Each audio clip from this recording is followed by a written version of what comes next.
welcome everybody.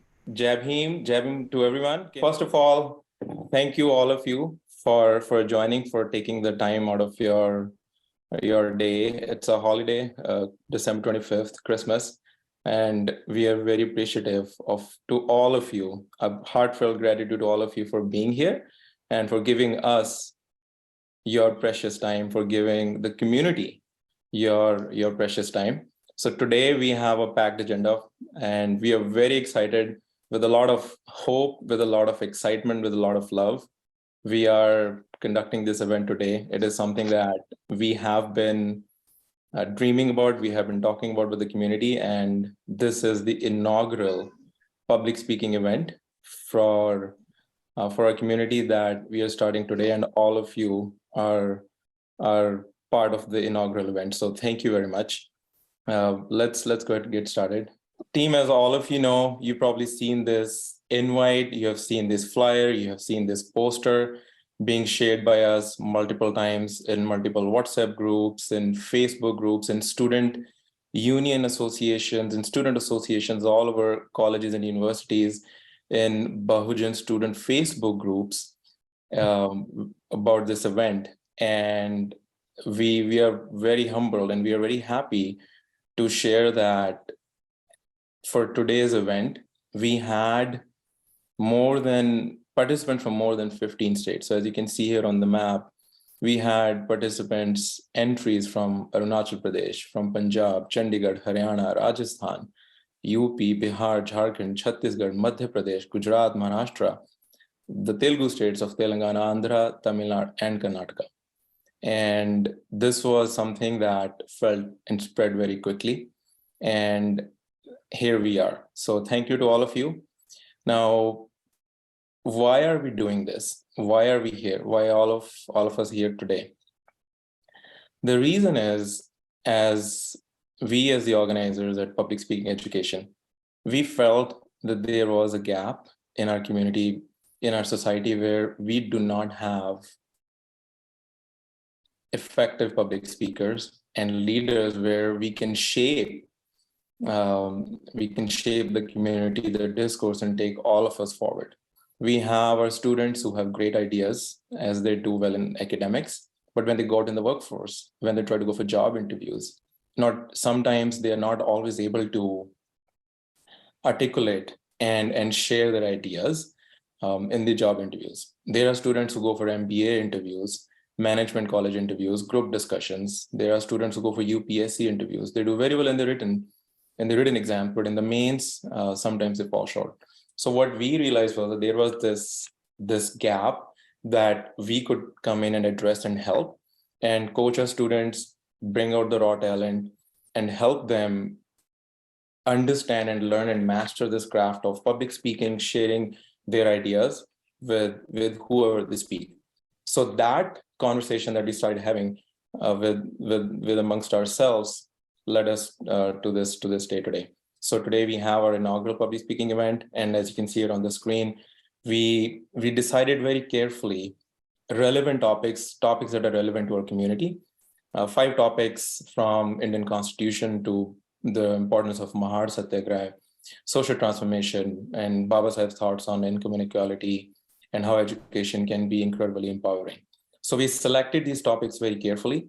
And the idea behind these topics is to invite our participants to think, to ponder, and then as they craft their speeches, as they build their materials, they're able to dive into the Ambedkarite thought, the Ambedkarite philosophy. So that is our hope, and that is what we are seeing with these participants. So the rest of the audience members, we have family and friends of participants joining. I want to mention here and point out that we have 21 students today who will be speaking, and we have worked with each one of those, and they are from various backgrounds, diverse backgrounds, all over India, from various communities, and they are very special set of students who are deeply aware of the Ambedkarite thought, and they want to contribute and pay back to the society. So these are the students who are ambitious, who are hungry, who have a fire in their belly and they're ready to go. So we hope that all of you will be able to listen to the speeches, and you all, the audience members as well, you all are in for a treat today. So with that said, let's begin, and let's introduce our we have our guest speaker and our judge that we want to introduce to all of you before we begin. And with that, I will turn over to my co-host Priyanka Jadavji. Priyanka Jadavji, to take it from here.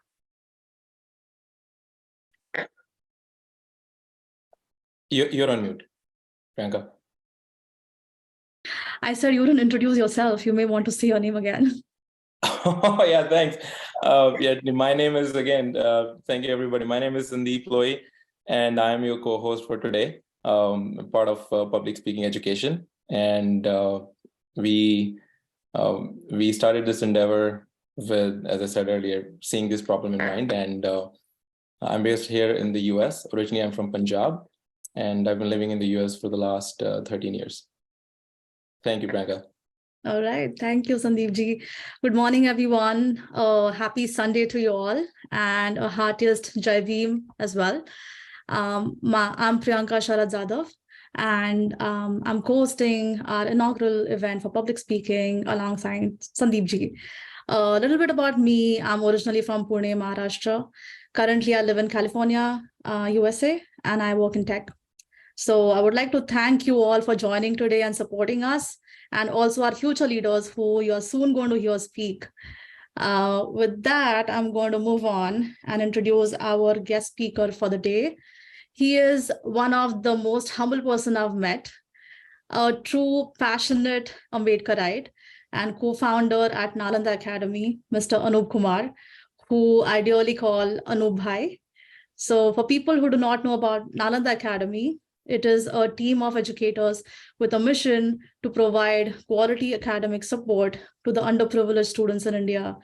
Starting with just one educator and 22 students in 2013, Nalanda Academy today, with 21 educators and 200 mentors, teaches over 12,000 students free of cost. So it's a privilege to have Anoop Kumar join us today as our guest speaker. As I say, we need like more people like Anoop Bhai to help our community and help get this society into better shape and form. So thank you, Anoop Bhai, for existing in this world. You are a true inspiration to us. And if you could turn on your video and say a few words for our participants and our audience, would love that. So Anoop Bhai. Jai Bhim, everyone. Thank you so much, Priyanka. And thank you, Sandeep, Bhai, Priyanka, and all the team members who have organized this competition and the event. Last month, I had a talk with both Priyanka and Sandeep, and I was very happy because as a teacher, I'm very much aware of how the need of the public speaking skills, and that is one of our weaknesses as a teacher. When I was a student, I was also afraid of speaking in public, and because we lack cultural capital and social capital, so that skills, it's very difficult for us to acquire that skill given our background. And it's a great initiative, and I really want to thank the organizers for taking this up, and it's a must. Means it's of utmost importance for us that our youngsters should be able to acquire this skill, because we need to create our thought leaders. And that is where our movement, Ambedkarite movement, requires. It's a necessity that we need leaders who can convey their opinions and their perspectives to our large masses, right? And that is where I think that this holding such competitions will help our youngsters. So all the youngsters who have applied for this and who are going to speak today, my best wishes, and I'm sure that Satish is saying that my voice is not coming. Am I audible to him? Yeah, we are able to hear you. Okay. Yeah. So, sorry. So, yeah. So, my best wishes to all. And as Priyanka was telling that students have come from 14 to 15 states, and that is what is needed, right? That our movement should be, spread far and wide. And I'm grateful that, the students have taken out time and prepared themselves and are going to speak today and present their views. Uh, you know, again, I will again say that as a teacher, that is what I have always felt, that most of our students are very hardworking. They are very intelligent. They have a very good understanding of realities of life. But most of us, are not able to articulate, both in speaking as well as writing. So, apart from teachers, I guess that we also need a similar, competition or similar event for writing, so for encouraging our students to write. Because that is the biggest challenge we face as a teacher. I face. So I mean, I am so happy that this event has come up, and whatever support your group needs, I mean, Nalanda Academy will be very happy to provide all kinds of support, and we can also have both online as well as offline. Offline event also we can host, and I will be very happy to host those events at Nalanda. And let's bring our students, let's give them the platform, because because what is needed is a platform, basically. Even when I still remember my first speech. I was studying in I was doing my MA, and I was quite old. So and I think I was 24, 25, and I never got the chance to speak before. So the organization, our student organization, UDSF, United Dalit Student Forum, gave me that opportunity to speak for the first time in my life. And I still remember my legs were shaking like anything. And I was so nervous, and and I still don't remember what I said that day. I have absolutely no idea what I said, and and how I was able to speak. But that one event, that one opportunity, gave me the confidence to be what I am today, right? Because if that platform was not there, I would never have, that confidence to speak in public. So I'm so grateful for Ambedkarite organizations like our student organizations to giving platform for us to articulate. So similarly, today also many of our students will be speaking for the first time. So I understand that now some of you will be nervous, some of you will be not, but this is all natural and okay. And this, once you cross this one step, right, and you will be able to do much better. So that is what I have been able to do in my life. So I'm 100% sure that all of you can do that. So thank you so much once again, Sandeep Bhai and Priyanka ji, for giving me this opportunity. And today is a very important day in our history, in our struggle. Today Baba Sahab was there at the Mahad Satyagraha, and was at Mahad and fought for our rights, as basic as being able to to get the right of drinking water. So this is the most basic right that we were denied. You just have to remember that at the time when India was fighting, a section of Indians were fighting against colonialism. Our leader was fighting for the most basic right, which was denied to us, the most basic as basic as to be able to drink water. So today is a very important day for us, and we have to carry that legacy forward, and that legacy has to be carried by the next generation. So thank you so much, and thank you for organizers for giving me this opportunity and platform to be able to present myself before you. Jai Bhim. Jai Bhim. Yeah. Thanks a lot, Anoop bhai and Priyanka ji. So next up we have, I want to introduce a very special judge for today. And we have Mr. Solomon Vulamparti from Bangalore. And Solomon ji is a very passionate Ambedkarite, right?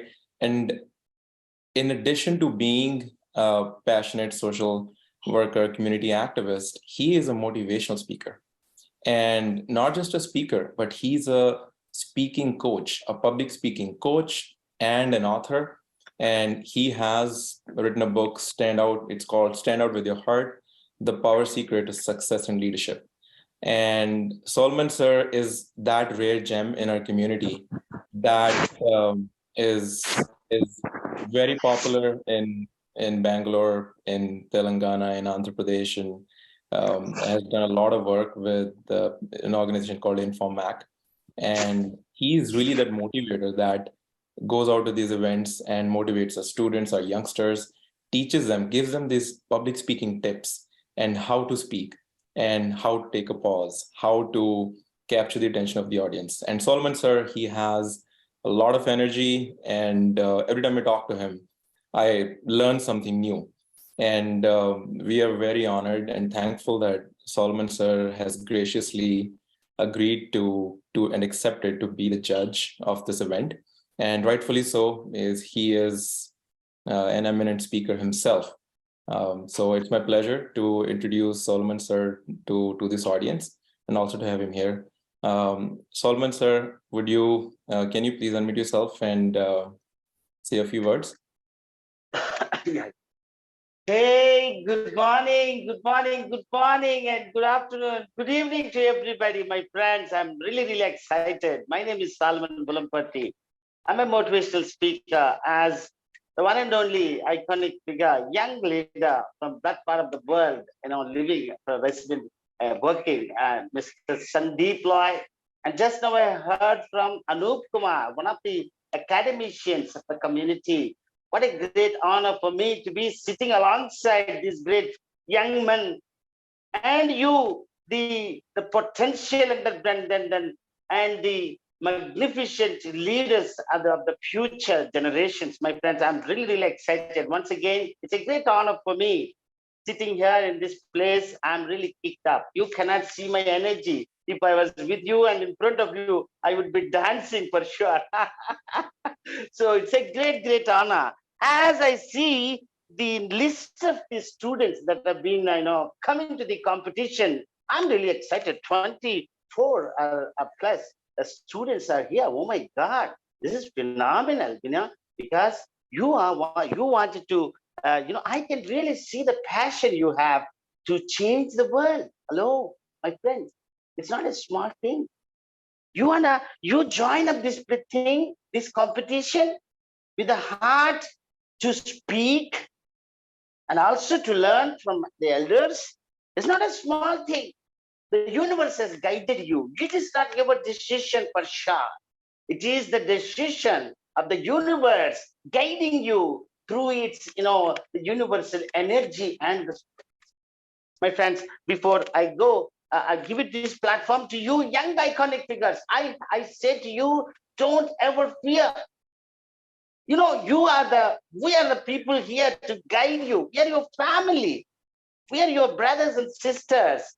So I'm really kicked up for you. I'm giving you this platform. Before I say that, some of the greatest achievements in the world, if you look at, some of the greatest victories in the world, if you look at, some of the greatest revolutions in the world, if you look at, some of the transformational and turnaround situations in the countries and societies, if you look at, has been done by great leaders with one skill.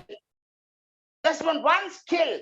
They don't have they're like you and me, just a people with 2 eyes, 2 hands, and two legs, and 1 heart, and one lungs and breathing.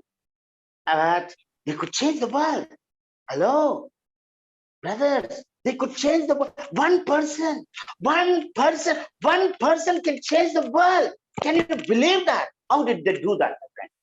This is just by the spirit, just by their indomitable spirit, unconquerable spirit, unquenchable passion and thirst to change the community for the better and to the glorious future, into the future. Men want leaders. Men always wanted leaders. Through centuries, men was crying for leaders, and these men have stood up for that call of the universe to become leaders. And only one thing they have done, and with that I will stop it here. That one skill, can you make a guess what is that one skill they mastered?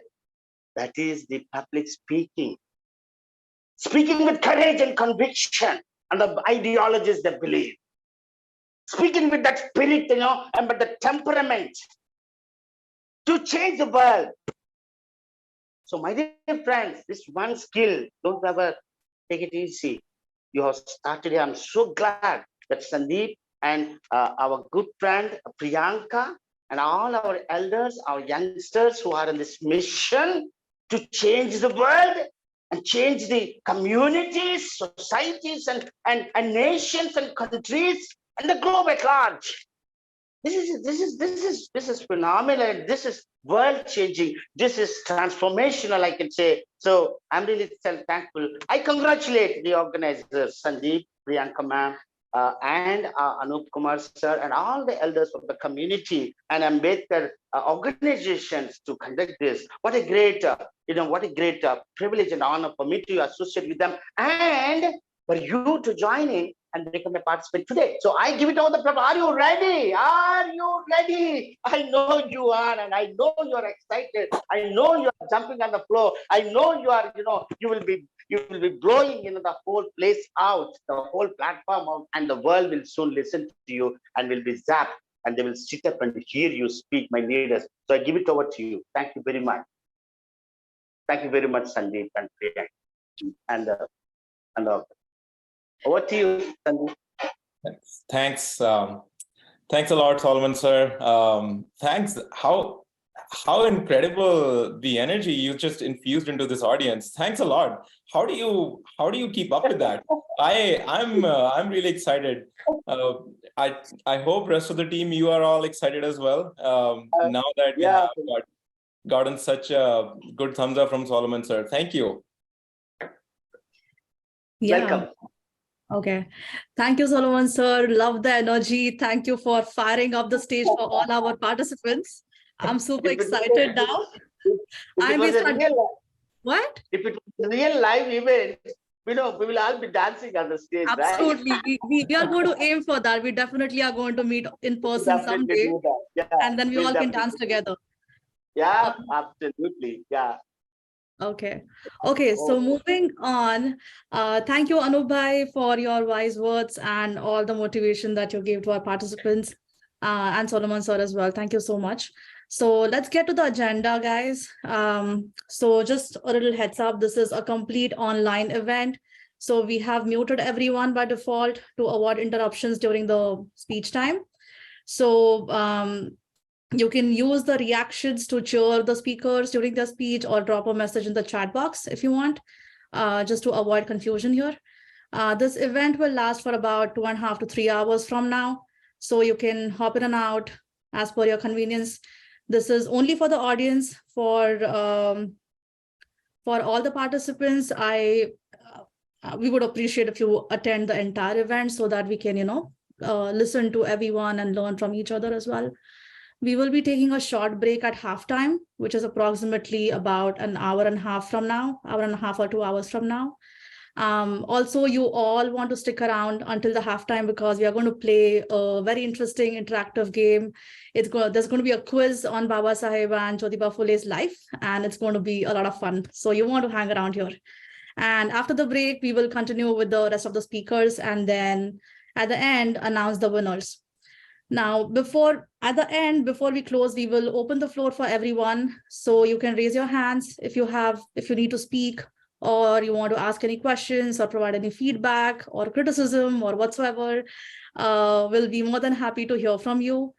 And now for the speakers, guys, you want to turn on your videos and microphone when you begin your speech.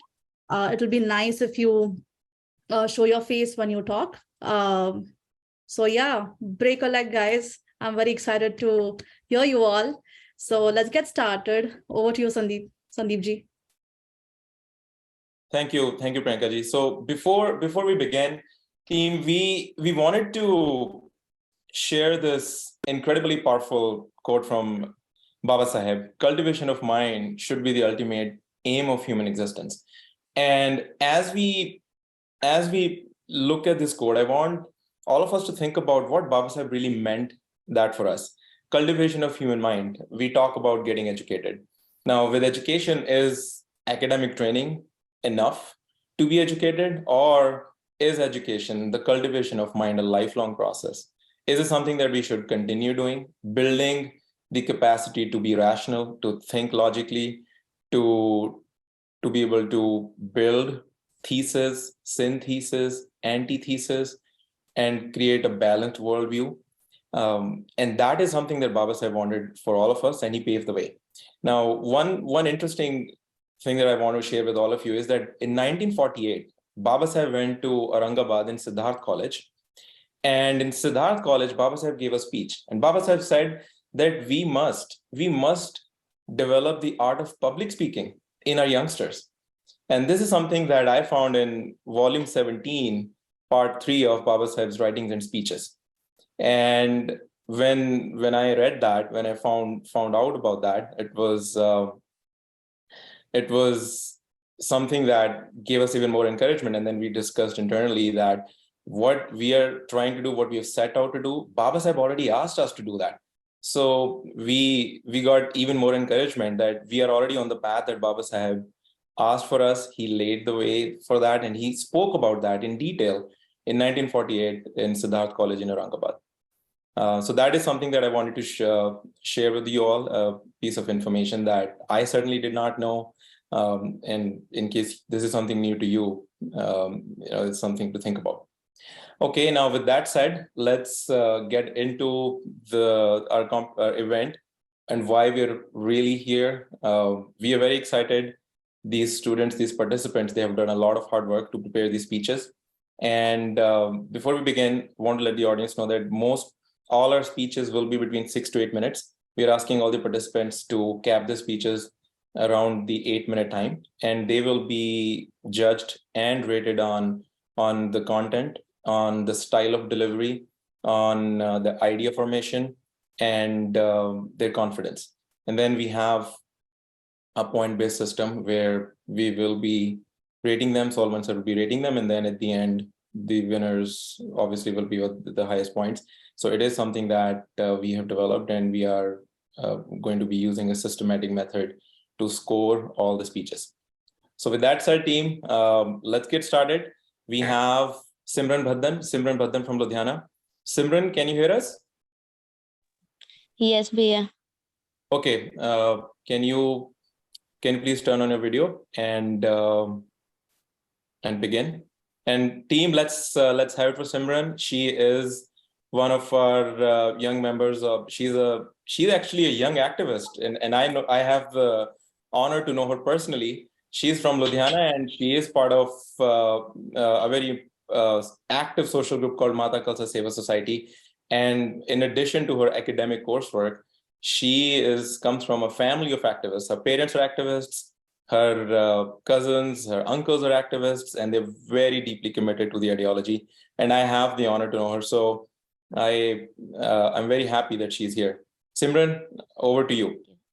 Education is the controlling grace to the young, consolation to the old, wealth to the poor, and ornaments to the rich. Jai Bhim everyone, and good afternoon. My name is Simran Badhan, and I live in Ludhiana, Punjab. Before I begin, I want to thank the organizers for coming up with this wonderful initiative and conducting this unique program. My topic for today is education as a tool for empowerment. As you all know, education is a massive equalizer for the oppressed and downtrodden. Baba Saheb Ambedkar, our hero, rose from very difficult circumstances and changed the course of history. And all that was possible just because of education. I am a firm believer in the power of education myself, as I have seen firsthand people's lives completely change for the better because of education and education alone. Now, what is education though? Is it merely going to college and graduating from it? Or is it a lifelong process where one keeps on learning, understanding, and improving? When assessed properly, education is that power that will make a person think, act with reason and logic, and live a life of dignity. Education allows for anyone to become economically stable and provide for oneself and the family. And this leads to the empowerment of the entire family. This leads to the self respect, dignity, and lets one know about the world and live with the times. Education makes leaders out of the people, and leaders, as we know, uplift entire communities. In my personal life as well, I want to get as much education as possible. So I can not only support my family, but my relatives and rest of my community. I want to be strong academically so I can make a good living and be in a position to support others.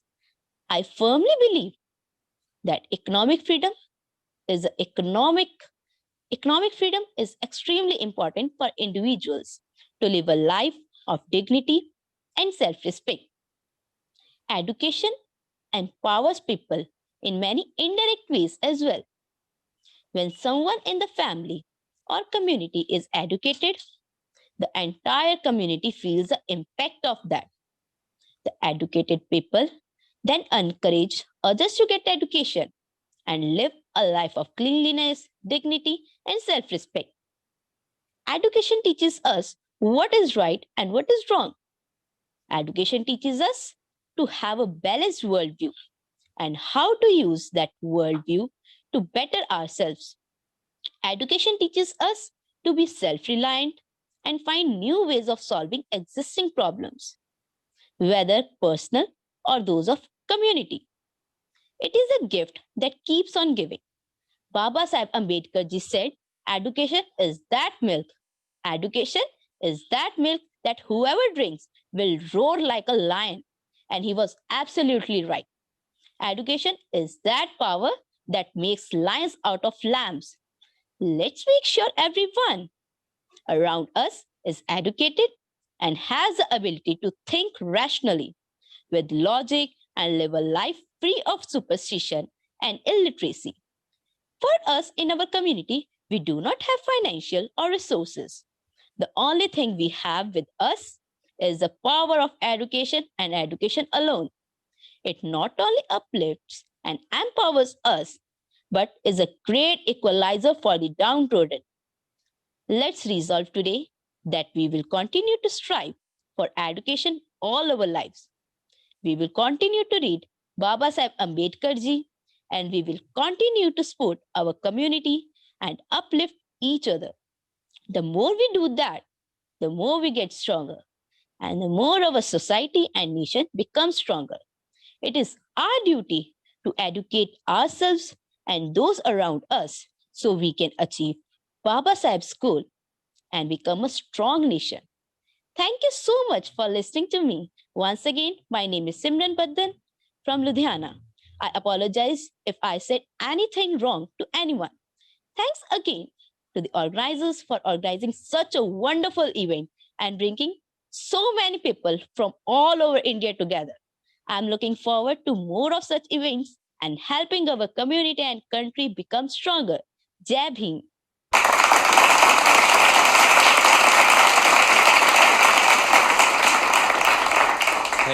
Thank you. Thanks a lot, Simran.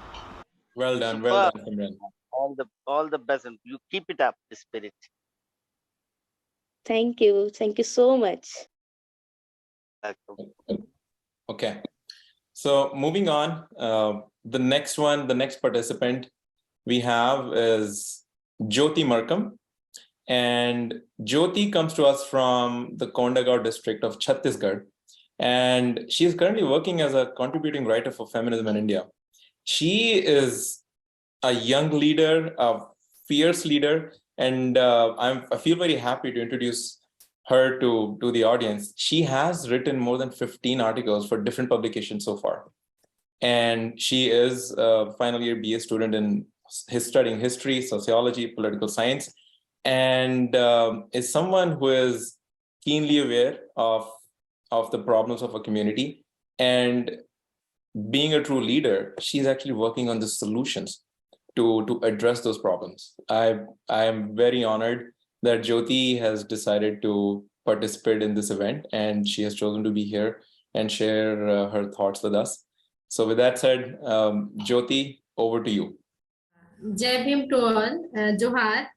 My name is Jyoti. I am from Chhattisgarh. My topic is education as a tool for empowerment. I want to start my speech with a quote from Baba Saheb. He said, I measure the progress of community by the degree of progress which women have achieved. In Baba Saheb views, education is the only process by which men can be self-enlightened. According to him, is that which make men fearless, teach unity, make understand their birthright, and teach men to struggle and fight for the freedom. He considered education as a revolution. So,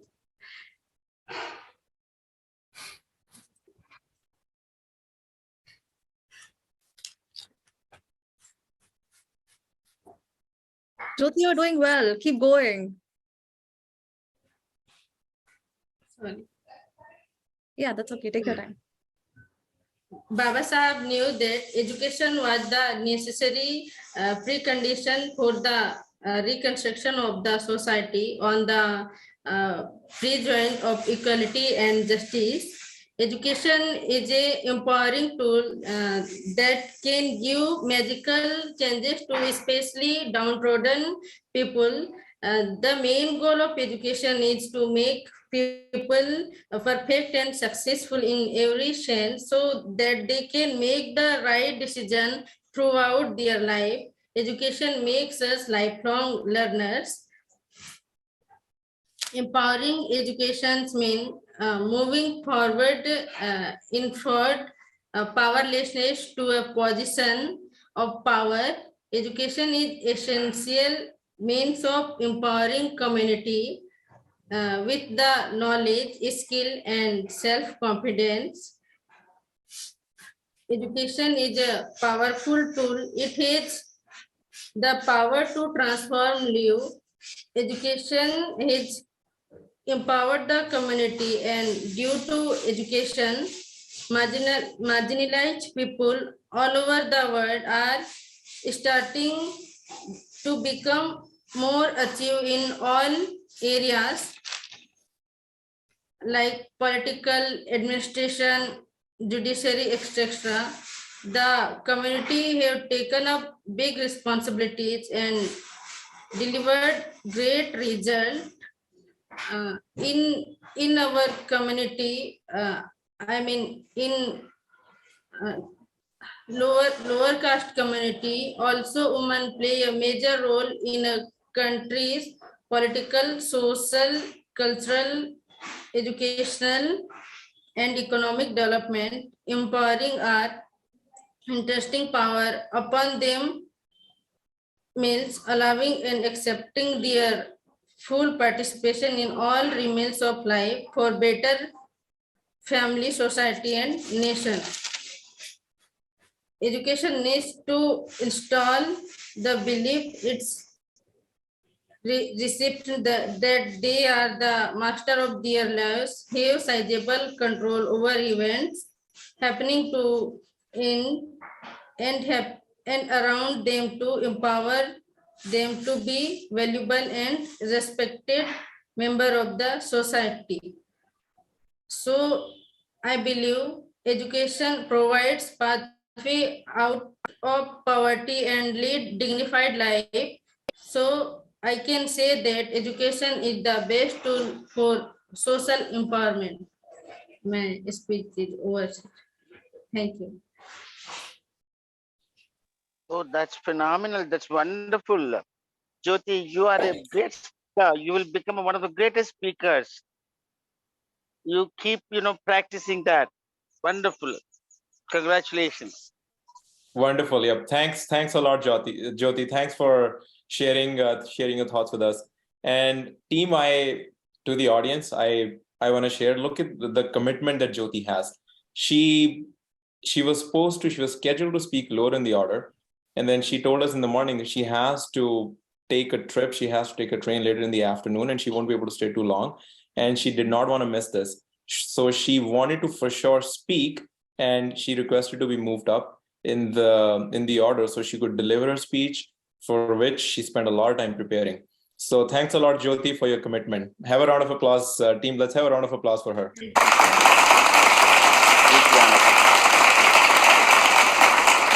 Okay, so moving on, the next participant we have is Neha Singh. Neha, can you hear us? Hello. Hi, Neha. Jai Bhim. Good evening, sir. Yes, Okay. I can hear you. Am I audible? Yep, you are audible, Neha. Thanks a lot for joining. So, team, Neha comes to us from Gujarat. She's doing her bachelor's in social management from the Central University of Gujarat, and she has taken on a very interesting topic, my personal favorite, Mahar Satyagraha. As Mahar Satyagraha of 1927, that was a cease-making event in the Indian history. As you all know, Baba Saheb, by virtue of organizing that agitation, as Anoop bhai mentioned earlier, he turned upside down. He turned upside down the course of Indian history by breaking those barriers that were preventing us from drinking water. And that's a topic that Neha has decided to take on. Very excited to hear from you, Neha. Over to you.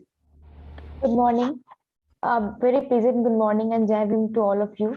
I would like to express a gratitude to the organizer who organized this program to aware us and to enhance the youth to develop their skills and personality. And today, myself, Neha Singh, student of Central University of Gujarat, I am going to speak on the topic Mahar Satyagraha 1927, a seismic event in the Indian history. They're just saying that is the life, water is life, and without it, we won't survive. And we all knew we had a great struggle for this water, and there was a time 7,000 people like us were denied to touch the water. Mahar Satyagraha was not just a change or the right for the water, but it was a social reform and a great struggle to establish human rights and social justice for humans. Mahar Satyagraha was a key to break this bondage and the tag of slavery from the oppressed class. This was a time of 1927 when Dr. Ambedkar moved forward and break the chain of the authoritarian rule and rule of injustice by the oppressor class. It was the year 1923 when the Bombay Legislative Council passed a resolution moved by the S.K. Bole and adopted by the Bombay government that people from the oppressed classes should be allowed to use the places which were built and maintained by the government. The Mahar municipality had thrown open the Chaudhar tank to the untouchables. However, this was not for the long time. It was the time when this kind of expressing their rights, owning to the hostility by the oppressor, the caste Hindu. Therefore, the Bahaskriti Hitkarni Sabha arranged a meeting during 90 and 20 March 1927 in Mahar, which around 50,000 delegates, including women, marched to the main Chaudhar tank. The Mahar movement was the right for water, led by Dr. Ambedkar, was one of the outstanding struggle of the oppressed to win the equal social rights. It was one of the way to educate the minds of the Hindu caste. Dr. Ambedkar, during his conference on March 19 and 20, 1927, he addressed with some words. He put forth the three important vows to take oath. Firstly, he said that you have to leave the dirty and the torn clothes because of which you are accused. Secondly, the tradition of eating the flesh of the dead animals will also have to be abundant forever. Thirdly, and the most importantly, you have to give up and free from the minds that you are an untouchable. The day when you will free from these things, you will know your rights. After the conference, all the delegates marched in the processions to the Chodar tank to assert right to drink and take water. When the oppressors came to know about this event, they ran aggressively to the Pandal conference and also nearby the areas, and they beat them very cruelly and brutally. And after this event, the Hindu was the oppressors were started purifying the Chodar tank with the Ganga jals, their yag and the havans. Is it that really just drinking water from the talab gets impure by the one human and gets pure when other human drinks? It is really logical to say that one human is impure and other is pure. Like which elements? Which elements which differentiate between impurity and purity within human and human? This was not just a satyagraha towards establishing a right or the social justice. Rather, it was called for the human world, where we all human living on the same earth, that is Prithvi. We all have same body. We all have same hands, legs, and making a status high or others low, we human even ready to kill somebody, to harass somebody, or even at whatever extent one can go. Baba Sahib Ambedkar always made efforts to balance between his action and the rights. This social struggle launched by him was not only aimed to provide the equal social justice or create a social reform, but it was also aimed to counteracting the women's and enlighten the Dalit women to fight for their social and cultural rights. During the same time, the feminist movement was going around the world and in the nations. Baba Sahib Ambedkar provided a powerful inspirations to the women to approach to address the issue of caste, class, and gender. He was well aware that unless women take part in the social justice, desired change couldn't be sustained. Ambedkar was keen to involve women in all struggle to took up. In these days, it was in those days it was very difficult to convince a woman or even for the woman to come outside and fight for their right. Mahar Satyagraha, it was started in 1927, and after the 10 years of fighting by the Baba Sahib Ambedkar, on 17 December 1936, a prolonged litigations after 10 years of fight, Baba Sahib Ambedkar won the case, and he was well known that if he will give up the movement, he is going to there will be loss for their people, for their community. So he thought that until he is not getting the right, he won't be going to leave this movement. Thank you so much. Jai Bhim to all of you. So that's wonderful.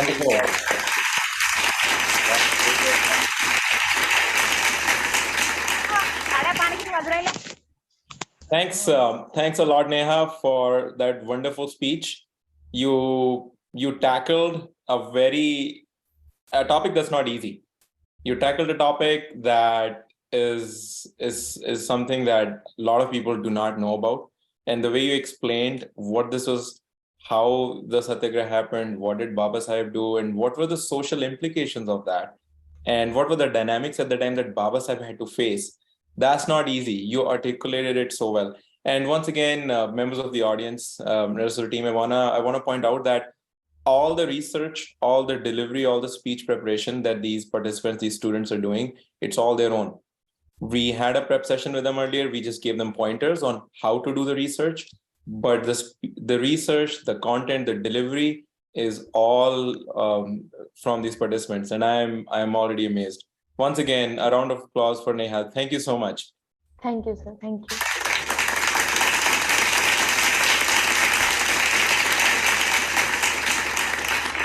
So next up, we have Prashant ji. And, with Prashant, I am pretty amazed on how do I introduce Prashant. When I read Prashant's about me, when we were looking at the list of entries from the event, so we had a Google Doc that we created, and then we sent it out, and we had participants, interested students from all over the country. They signed up and they registered. And then we went over meticulously for every single entry about those candidates. What are they doing? What are their interests, and where are they from? And then have they done any community work, or if they have, what is that? And Prashant Mohan, he stands out. He's already a leader. And Prashant told us that till the age of 15, he was not aware of Baba Saheb's movement at all. And he was not aware of his background and his roots. And then he ended up coming in contact with Bam Saheb and attended a cater camp. And from there on, his life, his personal life, it changed. And he became so supercharged, so energized, that in addition to pursuing his academics, he started doing community work. He started organizing, and he educated himself. And then he started, when what that amazed me is that he started training 15 students. They came up with a 10-week curriculum, and now they are training 15 students in the Solapur district of Maharashtra area on Ambedkarism. They came up with a curriculum. They decided that it's going to be a 10-week program, and they're training students. In addition to doing the social work, he's keenly aware of his academic goals, and he was awarded 100% scholarship. All food, accommodation, hostel, academics, all of them completely free for a MA development program in the Azim Premji University in Bengaluru. So he is special. He has long goals. He wants to then eventually go to Columbia or London School of Economics. And he's keenly aware of the path that Baba Saheb showed. And he eventually wants to follow what Baba Saheb showed us as the final path. And the activism he's already doing. He is already a leader. That's somebody that I would look up to. So team, I want to introduce with pleasure Prashant Mohan to this audience. Prashant, over to you. Thank you, sir. I feel sorry towards the organizers that I'm actually traveling, so I'm going to attend NNB was National Convention, starting from today onwards in Wardha. So that's why I'm traveling. So I was not able to listen those who have spoken. So not taking so much time, I just want to start with my topic. I would like to start with the topic that I chose education as a tool for empowerment of the community. And everyone, we all know the history of India, but still I just want to give some light, and from that I will start. So India is a country not with the people, it with the caste. So Baba Sahib says that in his caste, its mechanism genesis, the essay he has written in 1916. So in that he says that there is no such thing as a caste. Caste exists in a plural form. That there are castes. So he is pointing out towards the brutal caste system. And in this caste country, historically people from Shudra, Ati Shudra, and the whole women class had been excluded from the access to the education and ownership of resources. So they are brutally indignified from last 2.5 thousand years in the ignorance, darkness, poverty, and the mental enslavement of our people is not voluntary surrender to this Brahminical or patriarchal or caste system, but it was terrorized sanction. I'm saying that why it is terrorized sanction, because it is terrorized sanction resulted from the political alliance of Brahmins as a minister who will decide what is so-called dharma, and the Kshatriyas who will become king and they will implement this dharma. So a thousands of generation has lived, and currently many of the generations, many of the people are living as a subject to this exploitative system. It does not mean that we never oppose. Like we never opposed to the system. We were only silent sufferers. These are narratives, but we should understand that the revolted right from Charvaka Buddha and toward the Phule Sahu Ambedkar and Periyar and this whole process of revolution and counter revolution. Why am I using this word revolution and counter revolution? If you are aware about the Baba Sahib books, so in that one of his book is that revolution and counter revolution in India.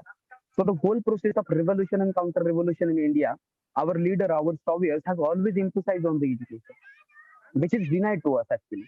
So if you have compassion in education, we can keep the culture of resistance alive.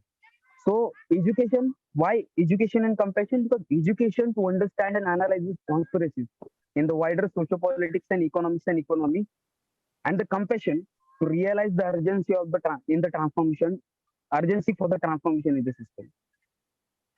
In his Buddha and Karl Marx, I think he codified the like all of the principles of Buddha to compare the Karl Marx. In that 12 number principle, he says that everyone has right to learn, and learning is necessary for man to live as food is.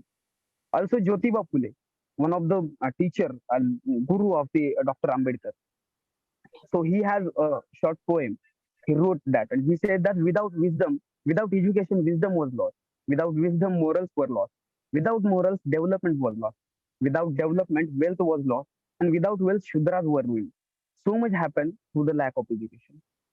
And our savior, our beloved Dr. Baba Sahib Ambedkar, gave us the golden slogan: educate, agitate, organize. Yes, definitely education is important. But we should understand what it means to get educated. Are our leaders really talking about only formal or institutional education? Or are they talking about something else? So, what I have understood from Buddha, Phule, Sahu, Ambedkar, and Periyar is that their understanding of education is very wide and it has capacity and capability to liberate our people. The syllabus of current education system is heavily influenced by Brahmanism because supporters of Brahmanism has always been a power after the independence. It does not mean that the institutional education is useless for us. We shouldn't go for it. No, it is important. It is also important because we have to make use of it. We got right to know, got right to learn, got right to education after long struggle. So when we born as a Dalit Bahujan, I'm using this terminology because Sudras, Ati Sudras were actually a defamatory term. So I'm using Dalit Bahujan. So when we born as a Dalit Bahujan, we have twofold responsibilities. First one is that we have to ensure our livelihood as an individual, and secondly, we have to emancipate and liberate ourselves as a community. So livelihood is a biological need, and the liberation is our social and spiritual need. Once Baba Sahib said that ours is a battle not for wealth, but for a reclamation of human personality. So our personality has been denigrated for thousands of years. To reclaim that human personality, education is the best tool. So make use of institutional education to ensure your livelihood, build your character, enrich yourself with the modern skills, and build the system with their own definition of so-called merit.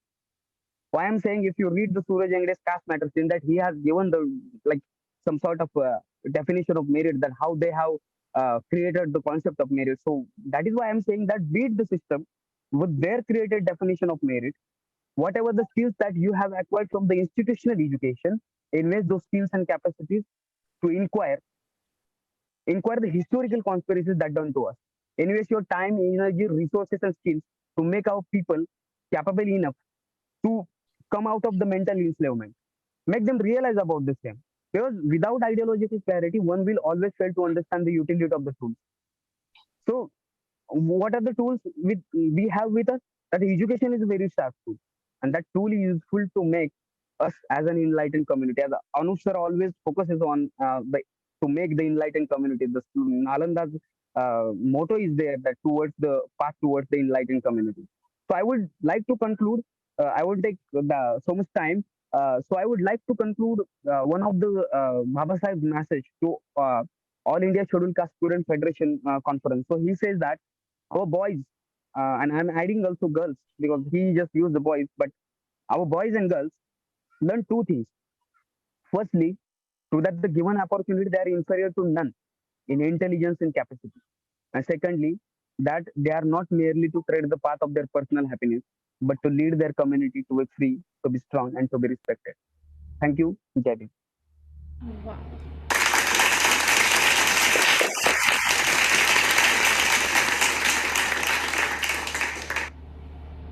Wonderful. Very well said. Yeah, wonderful, wonderful, Prashant. Thanks a lot for giving us time from your busy schedule. I know you are also traveling, and you had to step out of the vehicle just to speak to us. And well done. Thank you so much. Thank So you. yeah, great job once again. Thank you. Now, team, the next participant in the list is again also a very strong community organizer, community leader from Guntur, Srikar Potturi, and he's pursuing postgraduate studies in tribal welfare and sustainable development from Indira Gandhi University. He is deeply interested in politics. He has worked for BSP in the past, and he is a community organizer. And as part of the exercise, when we were speaking to these candidates, I happened to have a chat with Srikar, and my intent was just to speak for maybe 10-15 minutes, and then what ended up happening was the depth of understanding Srikar had, the ideas Srikar had about our society, about our movement, about our people, about leadership. We ended up talking for more than an hour, and I'm looking forward to hearing from Srikar. Srikar, can you hear us? Yes, Sandeep, am I audible? Yep, you are. Please, good to see you. Please, the floor is yours. Please go ahead. Yeah. Firstly, Jai Bhim and Johar to everyone. Before starting my topic, Dr. Babasaheb Ambedkar's idea on removing inequalities, income inequalities, I want to remember Kervenmani caste massacre narratives. They lost their lives because of caste trade almost more than 50 years ago in Tamil Nadu. So straight away, I'm jumping into the topic. So while talking about the income inequalities of this country, I want to start by quoting Babasaheb Ambedkar, what he said in 1950. After the constitution exercise was completed, then Babasaheb said, we are going to enter into a life of contradictions. In politics, we will have equality, and in society and even in economic life, we will have inequality. It's all about the mitigating inequality and ensuring that one person should have one vote, and that one person should have each and every equal irrespective of his caste. So, but the concept the Indian state took after 1950 regarding income or regarding the economic policy is pretty much like a mixed economy. Thanks to the geopolitical issues, the non-aligned movement which Jawaharlal Nehru thought will be suitable for third world country like India, he took mixed economy. But what happened by taking that mixed economy is it became into shackles, because our Indian society was built on caste. Britishers all of a sudden left India and made our Indian society to function on their basics, because Indians on own are incapable of designing an egalitarian society where the entire caste, irrespective of whether he is a Dvija, whether he is a Shudra, whether he is a Ati Shudra, whether he is belonging to a tribal, can participate in it. But what made this particular aspect of running in the Indian casteist country on Britishers' advice or Britishers' Indian Act made was, Indian the rulers lost the conscience of caste after Babasaheb lost his life, because there was no proper Dalit or proper tribal representation or proper problems taking in it. What happened was, the planning commissions which they appointed, the first planning commission, the second planning commission which they appointed, primarily focused on running the country with having balance between both agriculture and industrial, because we primarily are an agricultural country. 83% of population were then living in rural areas in 1951 when country got out from the shackles of Britishers. So then what they want to do, they want to make this an agricultural economy, a semi-feudal economy, into an industrial economy by not losing the balance of both, and should ensure that every people, irrespective of caste, should participate in that. But that failed as a whole. The semi-feudal economy, which India was then, semi-feudal in a sense, they to an extent abolished Jamindari system, to an extent made land reforms, but it was failed heavily. But the feudals in rural economy took advantage of bureaucracy, took advantage of politics, and they restricted their huge chunks of lands and made Dalits and made tribals as landless. So that is why the social status of Dalits and the total status of tribals was weak from the starting, and it was slightly improved because of affirmative actions which Baba Sahib gave us. But the comparison between Dalits and the remaining sections of the people, the privileged sections of people, was very much less because of the land issue. And another issue which happened was, the inclusion of welfare activities in state made people to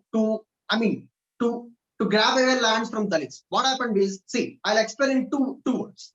The thing is, these people, instead of going for distribution of land, where you said Dalits, you cannot hold your land, you cannot hold your land because of all the Hindu Shastras and all the Manu Dharmas and everything. They made land was an irrespective issue. All the political parties, all the casteist political parties, they sidelined the land issue, and they promised subsidies, they promised electricity, free electricity and everything. And the green revolution which they brought to counter these narratives, what happened for that? Dalits, instead of asking for land, instead of lacking a political voice, they made to work as farm laborers. And the issue of tribals was more heinous in this particular regard. They drove tribals out of their forests, where they got their birth, where they conserved that particular forest, and they made coal extract from that, they made hydropower projects extract from that, and they made electricity out of those hydropower projects, they made electricity out of those coals, and they gave to these casteist people, these upper caste people, and they made tribals, in return to work in their farms as their laborers, instead of offering them rehabilitation. Even 25% of tribals lack rehabilitation because of all these so-called drama projects or drama irrigation, the so-called humongous projects which these governments offer day and out as their development narrative of this country. And what happened? And what is the Baba Sahib's narrative for this? Baba Sahib said state socialism should occur. What do you mean by state socialism? Baba Sahib said the enterprises should be, the agriculture should be under state's control. So whenever a state agriculture comes under state control, and when large chunk of society is in agriculture, especially the land holdings of communities, if you can observe that, 60% of Dalits hold less than 2 hectares of land. When you compare that with tribals, when you compare that with upper caste and even some OBC caste, it is way higher for them. So yes, Baba Sahib dreamt of making state concept in agriculture, and he even asked for insurance of farmers. And along with that, he believed that the resources of distribution, the distribution of resources must be made in a way that there shouldn't be any discrimination. If you can observe right now, there is a never-ending debate between South Indians and North Indians, between Dalits and between tribals, and even the Northeast tribals and the Delhi people, that the resources are not being correctly distributed for us. The Kashmiri Muslims, the Kashmiri Pandits, and this militancy, and that is there everywhere. Baba Sahib, as a visionary, thought of this everything, and he said, this should happen. And Baba Sahib even said about the neoliberal functioning of the state, and he said, state without functioning, without controlling the liberal economy is nothing but giving rise to private dictatorship.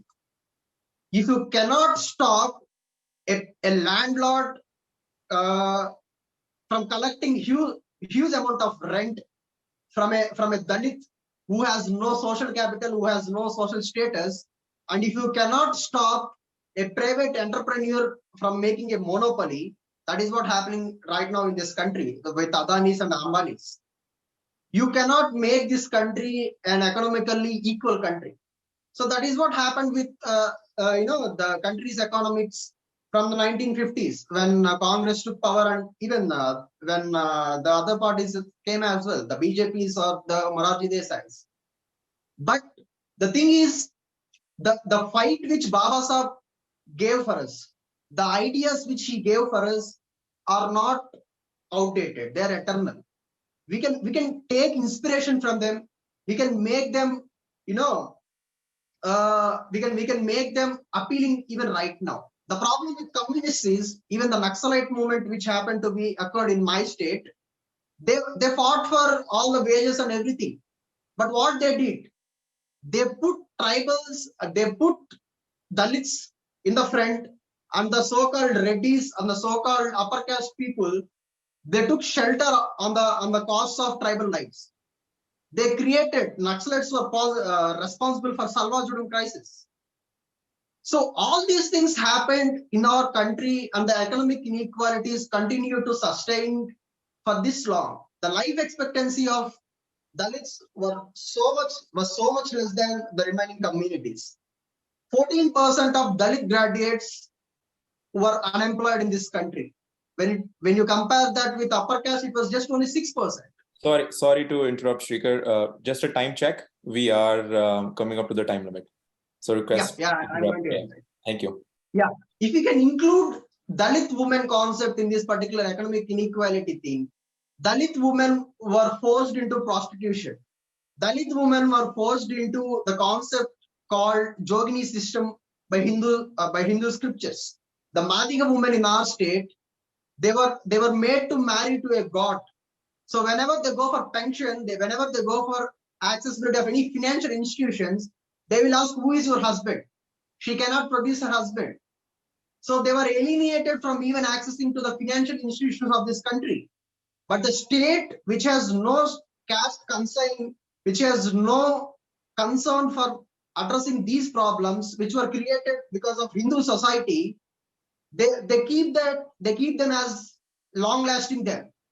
For that sake, the path Baba Sahib shown us, Buddhism, should be taken for us. So to counter economic inequality in this country, it is not at all a single and unitary thing like better economists or better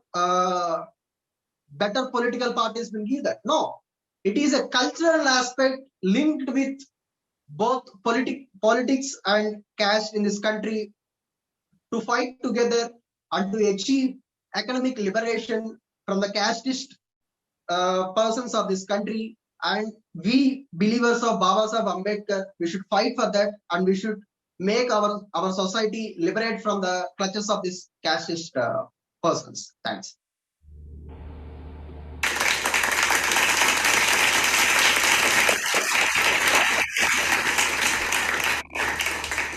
Wonderful. Very, very, very well spoken, Srikar. Thanks a lot. And for your deep thoughts on Baba Sahib on reducing income inequality in India. This is not an easy topic, and you tackled it very, very well. Next up, we have Mandeep Kaur. She looks like she's able to join back, and the connection issue is resolved. Mandeep, are you there? Can you hear us? Yes, sir. Okay. Oh, great. So let's go ahead. If you can, please turn on your video, Mandeep. Thank you. So team, Mandeep also comes to us from Punjab. She is a medical student, and apart from focusing on academics, being a medical student, trying for MBBS degree, she's still very committed to the ideology and Baba Sahib and his message to us, and she took the time out of her schedule, where, as you know, for somebody who's trying to get into medical college, they don't have a whole lot of time because they have to prepare for so many exams. Yet Mandeep is committed enough to be here with us. So thank you, Mandeep. Over to you. Empowerment refers to increase in the spiritual, political, social, religious, education, gender, or economic strength of individual and communities. The terms in empowerment covers a vast landscape of meaning. Interphrases covers definitions and disciplines ranging from physiology and philosophy to the highly commercialized self-help industry and motivation sciences. Sociology empowerment addresses that the members of group that social discrimination processive has included from decision making processes through, for example, for discrimination based on disability, race, ethnicity, religion, or gender. Empowerment as a methodology is often associated with feminism. Empowerment is the process of obtaining the basic opportunities for marginalized people, either directly by people or through the help of non-marginalized others who share their own access to these opportunities. Empowerment also include encouraging and deploying the skills for self-sufficiency with the focus on eliminating the future need for charity or welfare in the individual of the group. It is the process which enable the individual groups of the full access of personal collective power, authority, and influence, and also to employ that strengths when with the other people, institution, or society. In other words, empowerment is not giving people power. The people already have plenty of power in the wealth of their knowledge and motivation to their jobs magnificent, and encourage people to gain the skill and knowledge that will allow them to overcome obstacles in life or work.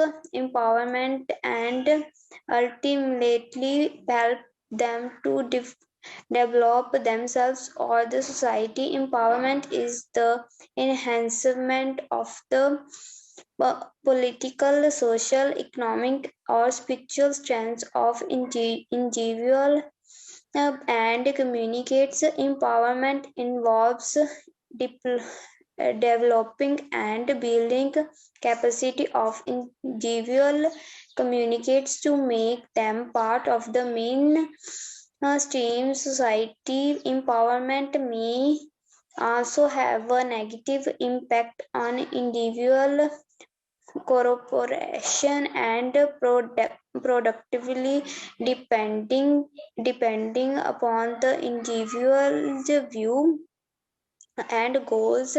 It divides the genders or the races. Strong skills and critical capabilities are often held back to open doors for those who meet the empowerment criteria. Those who use empowerment as a selfish advantage tend to become difficult, demeaning, and even hostile colleges.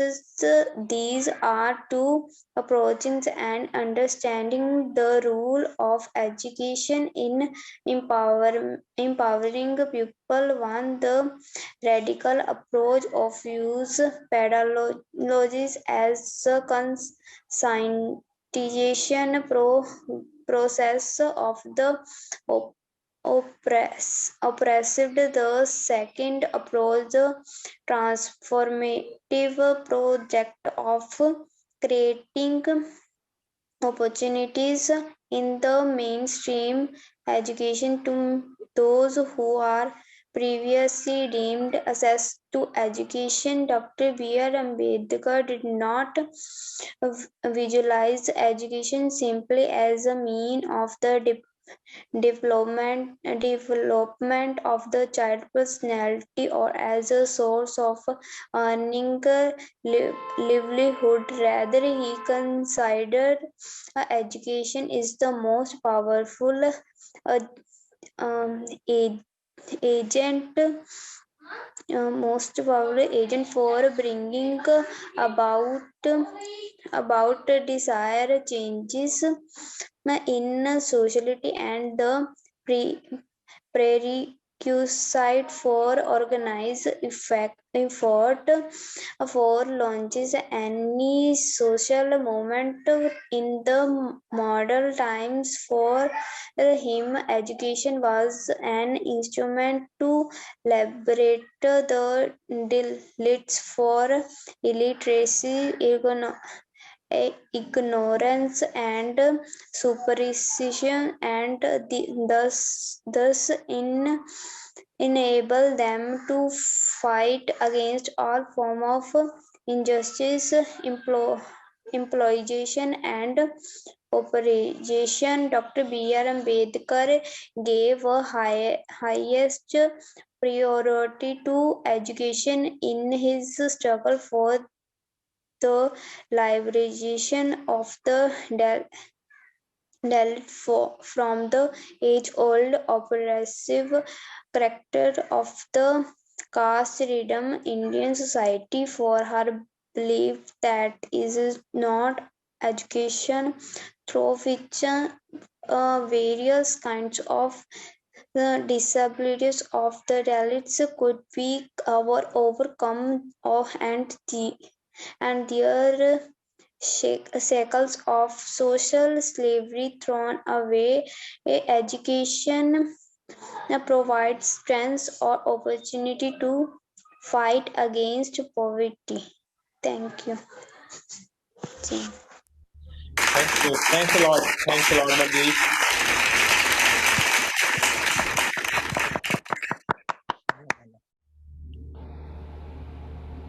Thanks a lot for stepping up and staying on. I know you had network issues before, but thanks for returning to speak.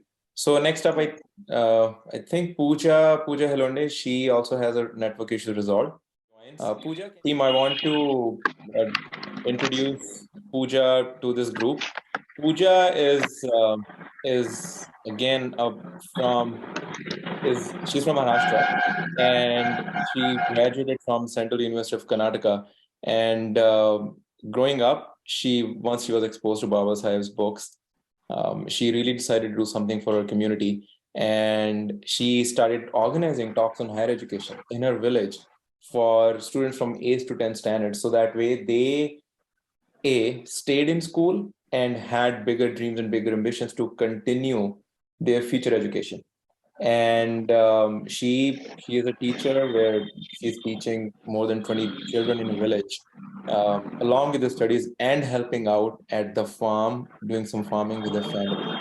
And this is something that is, students like Puja, they are the jewels of our society.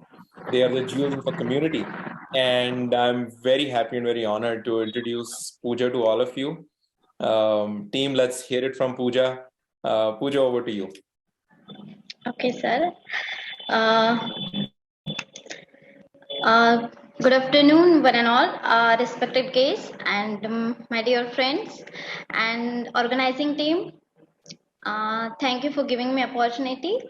So myself Puja, I'm from Wardha, Maharashtra, and I have completed my graduation as sir introduced me.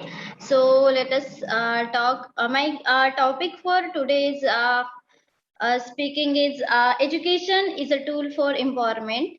So let me start with the Baba Sahib quote. Dr. Ambedkar said, "Education is what make a person fearless, teaches him the lesson of unity, make him aware of his right, and inspire him to struggle for his right." I unquote. He believed that education is a movement and also the cultivation of mind. If it does not fulfill its objective, it's useless. So, my friend, let me tell you, why do we go schools? Is a question that is asked every day by youth all over the world. The answer to this almost always to get an education so we can achieve personal greatness in life. From a young age, we are skilled with a thought and that the only key to better life in all aspects is through education, and the more educated one becomes, the more empowered. So as I quoted in Dr. Baba Sahib Ambedkar, Philosophy of Hinduism, while relating liberty to the education, and specifically emphasized that the right of a man to education become the fundamental to his freedom. Deprive a man from knowledge, and you will make him inevitably the slave of those are fortunate than himself. I unquote. The 86th constitutional amendment making education a fundamental right was passed by Parliament in 2002. The Right to Education Act for children, free and compulsory education, a law to enable the implementation of fundamental rights, was passed by Parliament. Both constitutional amendment and the law came into force 1st April 2010. So, my friend, let me tell you the Constitution Amendment Act has now inserted Article 21A in the Constitution, which makes education a fundamental right for children in age group of 6 to 14 years by providing free and compulsory education. So, talking about empowerment is a process of gaining freedom and power to do what you want or to control.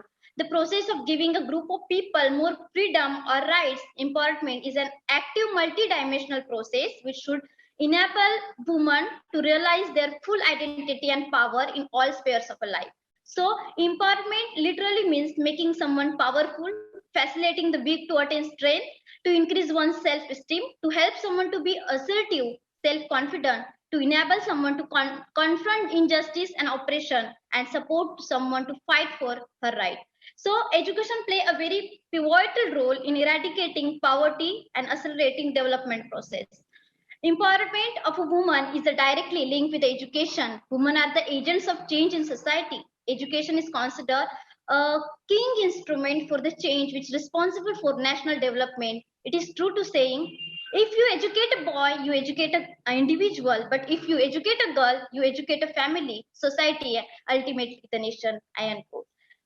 The core of the concept of empowerment, it is the idea of power. Empowerment is a multidimensional social process that helps people to gain control over their own lives. Empowerment is a active and multidimensional process which enable individual to realize their full identity and power in a sphere of a life. Empowerment of a woman is very much essential to achieve sustainable development. According to the Dr. Baba Sahib Ambedkar, I quote, "I measure the progress of a community with the degree of progress women have achieved," I unquote. Dr. Ambedkar, the purposeful fighter and a deep scholar, has made a significant effort to lead a society on the path of liberty, equality, and fraternity. He was the first Indian to break down the barriers in the way of advancement of a woman in India. He laid down the foundation of concrete and sincere efforts by codifying the common civil code for Hindus and other section of the Indian society. Dr. Baba Sahib spent his life for betterment of a woman even involved in a bad practices and professionals like prostitution. Uh, Ambedkar created awareness among poor, illiterate women and inspired them to fight against the unjust and social practices like child marriage and Devdasi system. Dr. Ambedkar tried an adequate inclusion of right in the political vocabulary and Constitution of India. He insisted on Hindu Code Bill 1955, suggesting the basic improvements and amendments in assembly. He is also insisted and evoked all the parliamentary members to help the pass the bill in parliament. Eventually, he resigned for the same. So there is a question: how can a socially weak class can get the opportunity in caste-based society if don't know the meaning of education? How can the deprived class establish their power even though they are in under control of a powerful one? So I quote from Mr. Gandhi: "An emancipation of untouchable." Higher education in India is the monopoly of Hindu and particularly of high caste Hindu. I end quote. So Ambedkar suggested that be agitated, and be powerful because self-government is better than good government. It is make you free from the all barrier that directly and indirectly force you to do. So education is the first step towards empowerment and the most crucial factor in overall development of the individual as well as the nation. So education is an effective instrument for social and economic development and national integration. Education enables women to understand their social and legal rights, because economically independent acquire a voice in the affairs of the family and the community. So I conclude my talk by saying Dr. Ambedkar had contributed immensely to women empowerment through his efforts and scholarly writings.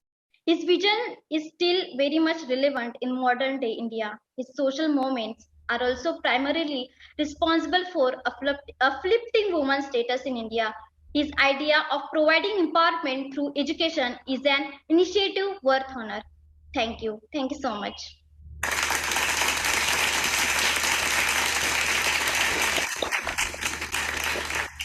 Wonderful. Thanks. Thanks a lot, Pooja. It was such a pleasure to hear you. Team, audience, can we have a round of applause again for Pooja for this wonderfully delivered speech? And I love the way she quoted and she placed end quotes and she quoted Baba Saheb and did the conclusion. This is wonderful. This was a great speech. Thank you.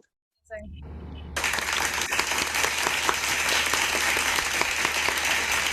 Okay. So team, next up, we have Laxmi Shankar Narayan. And Laxmi is from Akola, Maharashtra. And she's a graduate from Nagpur University. And she is now studying at our very own Nalanda in Wardha. And I say our very own because we are so happy and proud of the work that Anoop is doing. And we feel associated with it. And we have a student from Nalanda participating today, which is great. Laxmi, over to you. Can you hear us? Yes, sir, I can. Wonderful. Can you please turn on your video? Yes.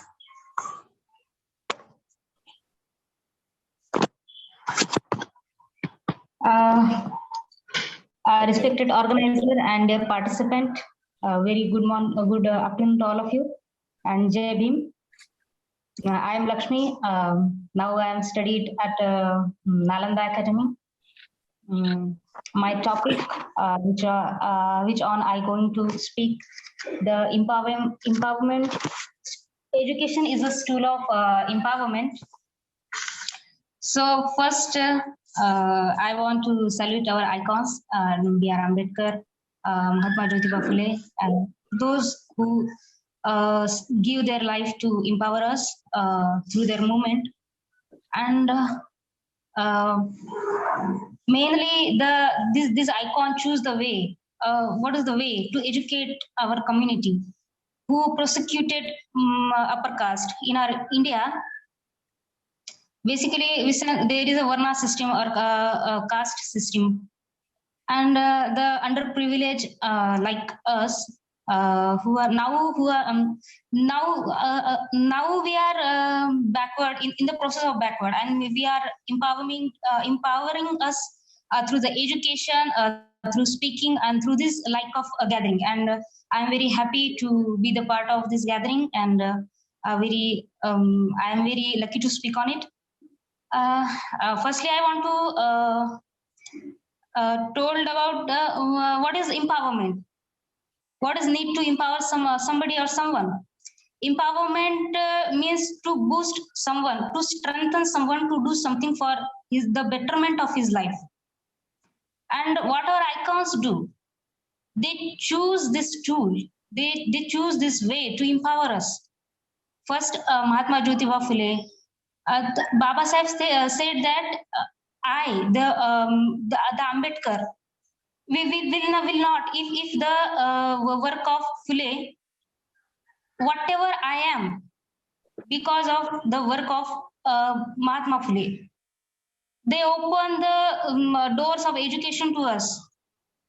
And the education is the basic and main tool to empowerment the persecuted and prohibited society. So what is the education? Education is the broad concept.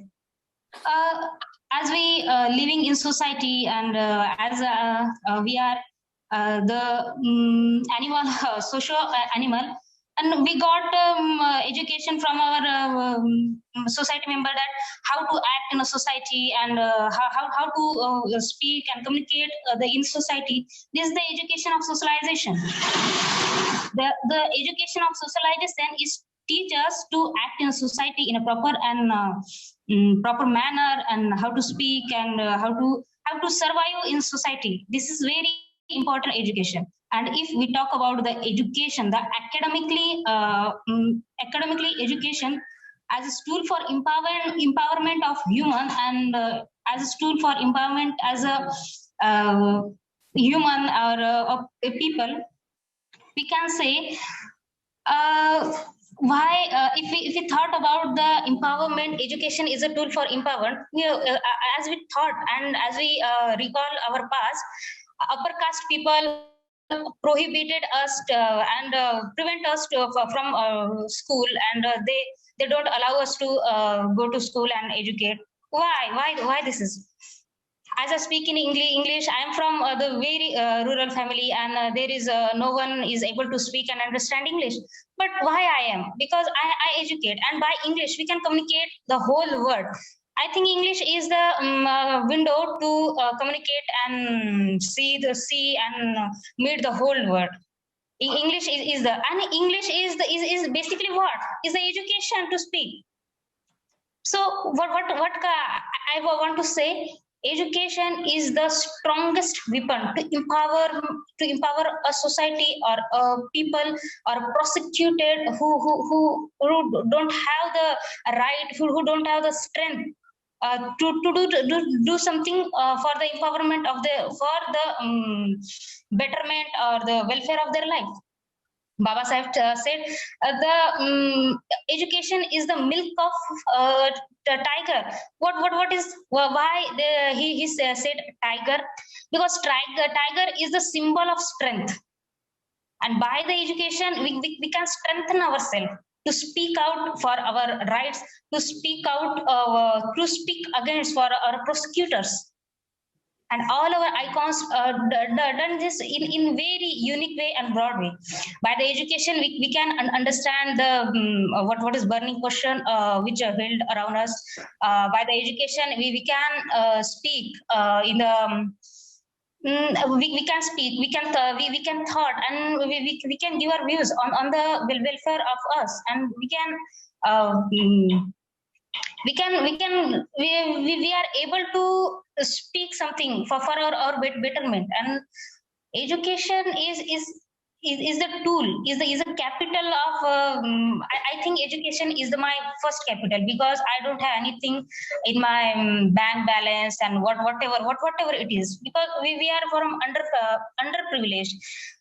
Education is the only capital of underprivileged people and the people who don't get earlier education. I think is my first generation to get educated. So education is the main tool to empower ourselves. And I'm very blessed to be with Anoop sir and Nalanda Academy, and because Nalanda Academy empower us to get education. Education is not only to make our life luxurious or to get a job or to to get job, or to make it sufficient, or make it isolated. To isolate is not is opposite the education. Isolation is opposite education. Education is to understand a problem and research on it, and how we growing up is the main thing of education. Our Anoop sir is always along with education is teaches us the importance of education. We should get educated. We should understand the problem. We should research on this why we are backward, why we are prevented from education, why we didn't allow to get educated. We should research on it, and we should hardly work on it. We should get education. We should get higher education, and by this we can help our society and our fellows in society. And we should get education. Thank you. So I wish to work on education and with Anoop sir and others like you to work for my society, for my social brethren. Thank you. Really nice to talk on this. Thank you.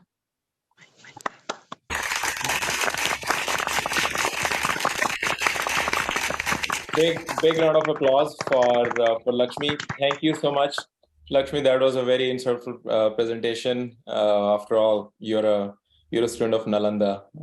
That's great to hear. Okay. I see they have some tiger milk there in Nalanda. It's beautiful. Yeah, Love the power in her voice. Yes, they do have some tiger milk that is served there in a special setting. This is great. So team, now we are a little bit at a halfway point, and before we move forward to our next participant, we have a very fun interactive activity planned for you. We are gonna have an interactive quiz on the life of Baba Saheb Ambedkar and Mahatma Phule. Okay, I think we should go ahead and get started.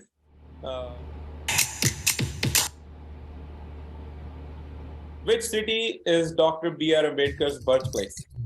So you have red for Mumbai, blue for Mahau, Madhya Pradesh, yellow for Indore, and green for Dapoli, Maharashtra. Okay, 3 seconds left. 2 seconds. 1 second. Time's up. So we have 13 people who responded. We have 21 participants. The others could not answer it. That's okay. You'll get a chance in the next question. 10 people got this right, and 3 people got this didn't get the right answer. So yeah, Dr. B.R. Ambedkar, he was born in Mahau, Madhya Pradesh. Okay, next question. So for now, let's look at the scorecard. So Shivam is in the lead with 858 points, followed very closely with Neha. Neha, I think you can beat Shivam and get up to the first spot. Alrighty, so please be ready for the next question. Here we go. When did Mahatma Phule establish the Satya Shodak Samaj, Truth Seeker Society? Okay, this is a tricky one. We have 30 seconds.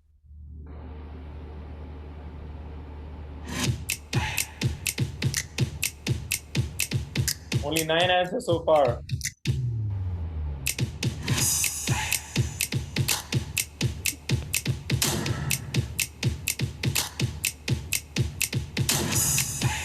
Four seconds. 3, 2, 1. Okay, the response is logged. Okay, so we had interesting 9 people got this answer right. Yes, so Mahatma Phule, he established the Satya Shodak Samaj in 1873. Now let's look at the scorecard. Wow, we have Shivam in the lead, 1777. But Neha is a close second. Not that far. Okay, so we have, and then Shahira is the highest climber, moved up 4 places. Okay, so let's go to the next question. Question number 3. How old was Baba Saheb when he first came to the United States? This is something that a lot of students know. So I think we will have good responses to this one.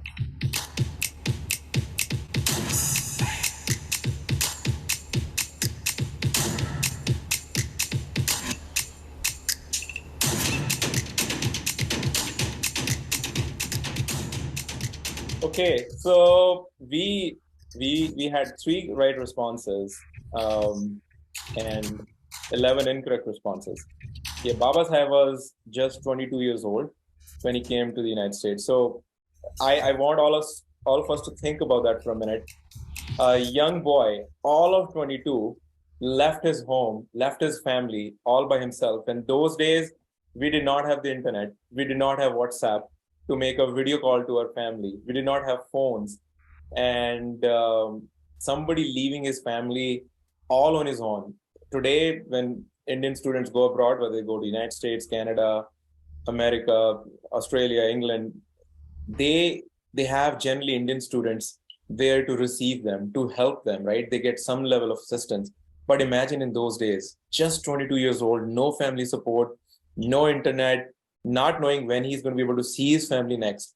Baba Saheb came to the US and achieved academic greatness, and the rest is history. So this is a powerful reminder that if Baba Saheb in those days did all of this for us, it's our duty as well to continue to pay back to the society. Okay, so now let's look at the scorecard. So we have Simran Badhan. Now she has taken the lead, 2204. Shivam is the second and Neha is still a close third. Okay, so let's move on to the next one, question number 4. Which newspaper did Baba Saheb start publishing in 1920? Bahishkrit Bharat, Janata, Prabhuddha Bharat, or Muk Naik?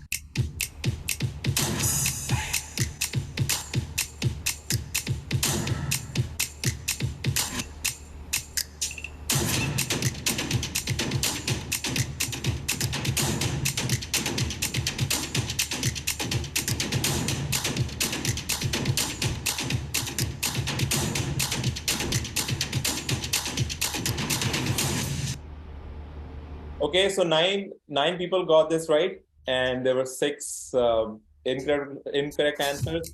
So the answer is Muk Naik.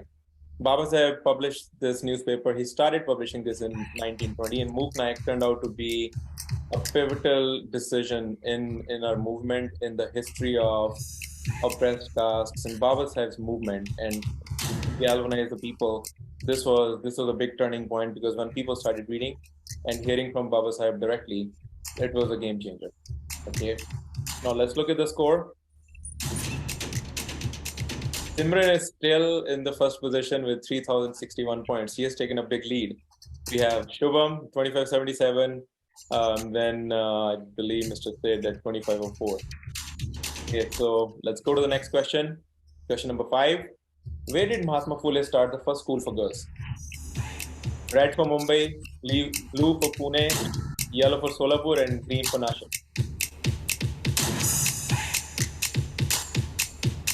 This should be an easy one.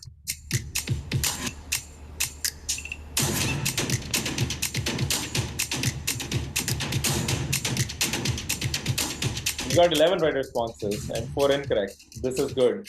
Let's look at the score.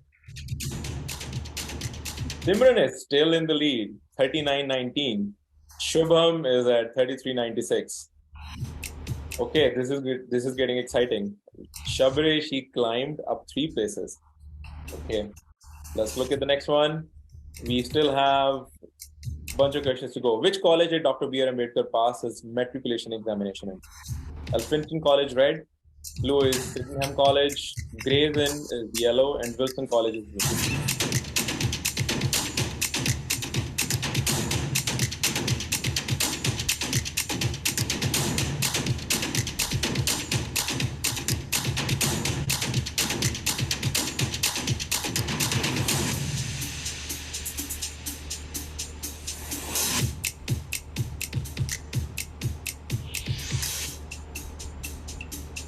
Okay, so the right response is red, Elphinstone College. Eight participants got this correct.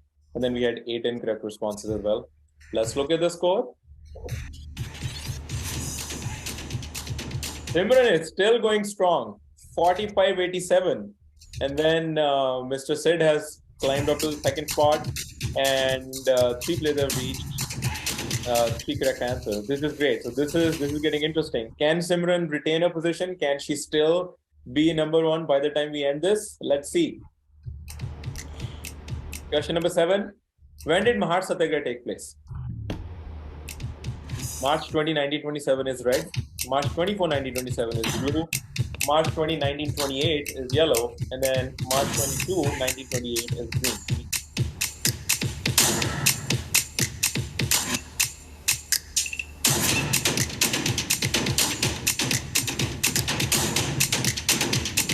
Mahar Satyagraha was a topic, is a topic for today's event. I would expect, let's see, we have more correct answers. Yes, eight people got this right. It was on March 20, 1927.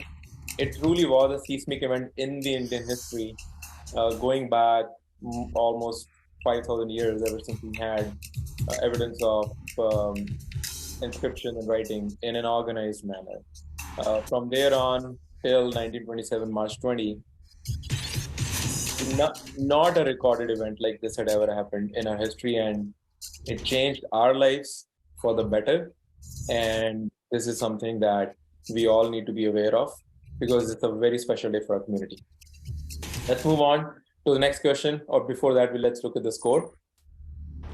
Simran is still in the first place, but Sid, I believe, is getting close. He's getting up there, 49.35. And then this time, Guppy is the highest climber. Let's move forward to the next question. Question number 8. Which book did Mahatma Jyotiba Phule publish in 1873?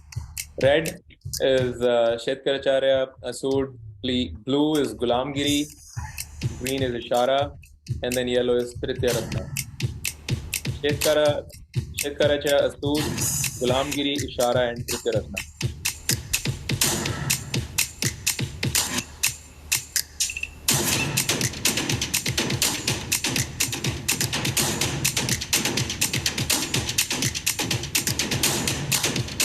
Okay, 13 right responses.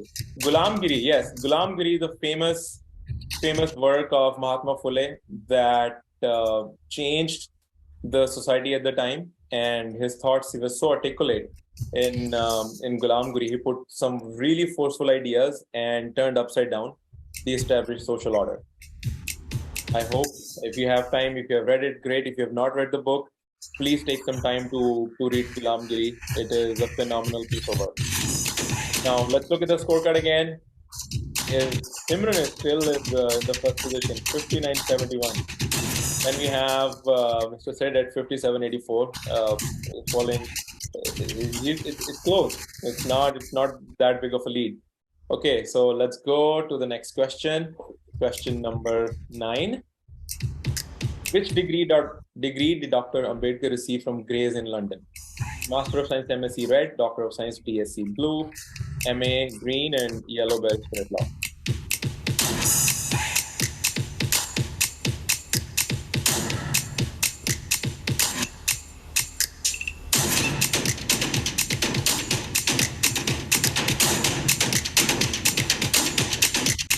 Seven seconds left. 5, 3, 2, and 1. 9 right answers. Yes, barrister at law. Gray's Inn is a famous academic place in London. Still to this day, we have not a lot of Indians have been able to graduate from Gray's Inn as barristers. And just recently, Mr. Aparanti, Soumyadan Aparanti from Maharashtra was a graduate from Gray's Inn as barrister at law. So this is pretty special, and he's from our community. It's a matter of a lot of pride for us. Gray's Inn is very selective, and it was super selective back in the day. It was very hard to get in and get admitted for a degree, and Baba Sahib made it happen. Okay, so now let's move forward. Let's see what the score is. Okay, so Sid has taken the first position, 67-12, and Simran is now at the 4th position. Can Simran catch up and get back to the first position? Let's see. Shubham and PK have climbed as well, and Laxmi is also climbing up. So this is getting interesting. Okay, so let's look at question number 10. Which day is celebrated as Manusmriti Dahan Din? I think everyone should be able to get this right. We started this meeting. I talked about it. It's a very, very special day for us. I hope everyone gets this question right. 24th November, red, 24th December, yellow, blue is 26th September, green is today, 25th of December. Everybody should be able to get this right. This is an easy no-brainer question.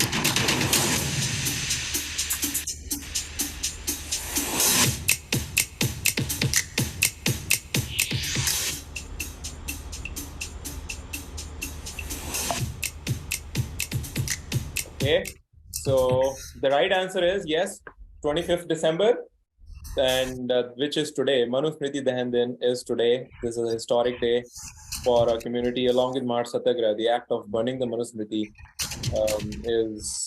was another seismic event in our history. Let's look at the next step, which is the questions. Okay, so Abizar said still is at 7639, taking the first position. Simran is at number 3, PK is 7321. Let's move on to the next question. 11. What is the birth year of Mahatma Jyotiba Phule?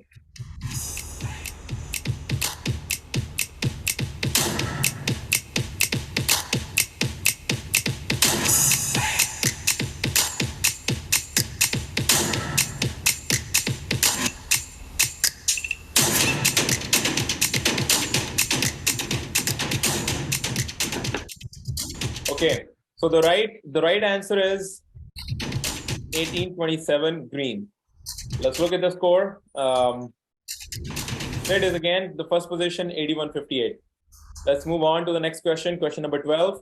On June 8, 1927, Baba Saheb was awarded a doctorate, PhD in economics from what school?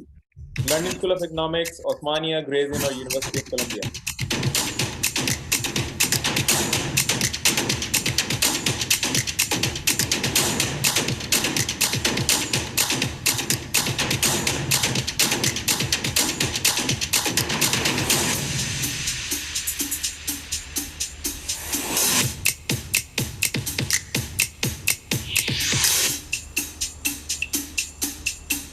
Okay, so this was a no-brainer again.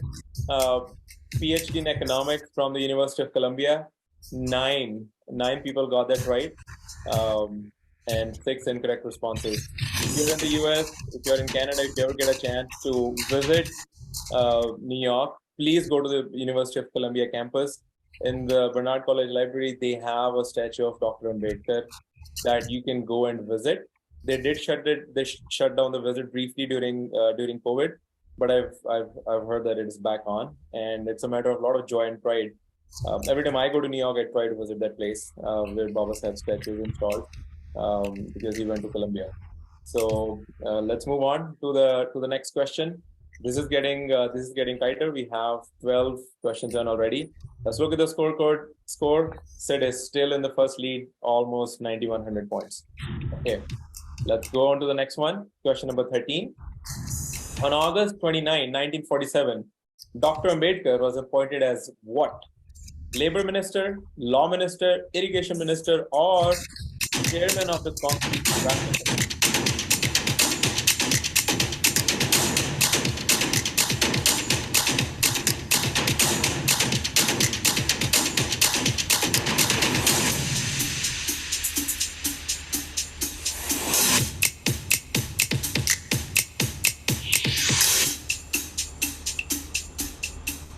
Okay, nine correct responses. Chairman of the Drafting Committee of the Constitution. Now let's move on to the next one. Let's look at the score. State is still in the lead with almost 10,000 points. Next question number 14. Who gave a scholarship to Dr. Ambedkar for postgraduate education at Columbia University? Was it Shahu Maharaj of Kolhapur, red? Keluskar Guruji, yellow? Sayaji Gaikwad of Baroda is green, and then blue is Baba Saheb's father, Ramji Sakpal.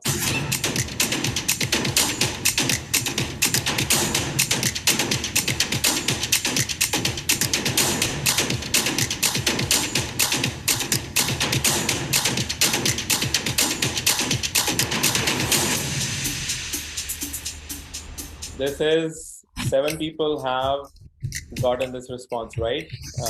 Sayaji Gaikwad of Baroda. Shahu Maharaj of Kolhapur is close, but in this case, the scholarship for Columbia was not from Shahu Maharaj, but from Sahibjirao Gaikwad of Baroda. Okay. Let's look at the scorecard again. Okay, so Sid is still in the lead. Simran is in third position. PK is also close. Okay, so question number 15. Which high school did Mahatma Phule attend?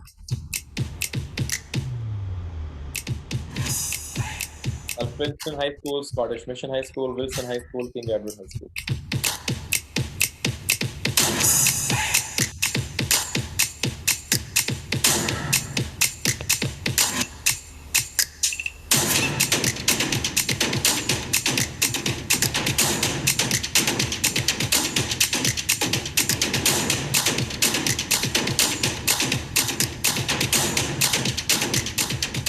Scottish Mission High School.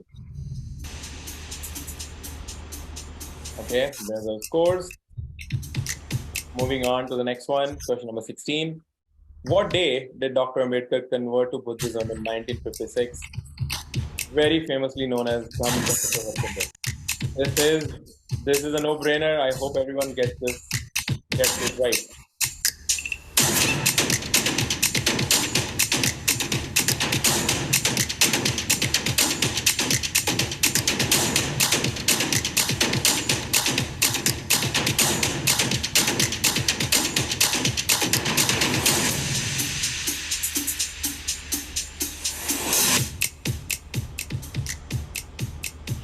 Okay, so the right answer is October 14.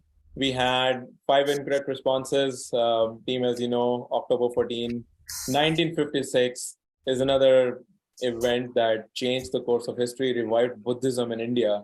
And that was because of just one man, Baba Sahib Ambedkar, 14 October 1956. Let's look at the score. Neha Singh has climbed up, and Simran and PK are following closely. So we have question number 17. Dr. Ambedkar was invited to serve as the nation's first what upon India's independence? Labor Minister, red, yellow, finance, green, social welfare, blue is law.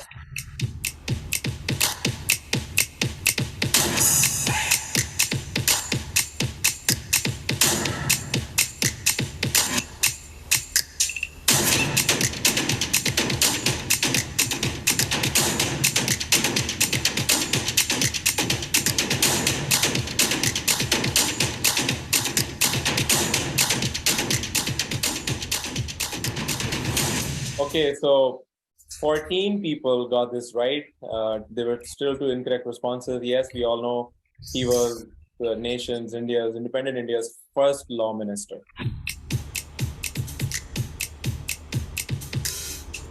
Sid is still in the lead.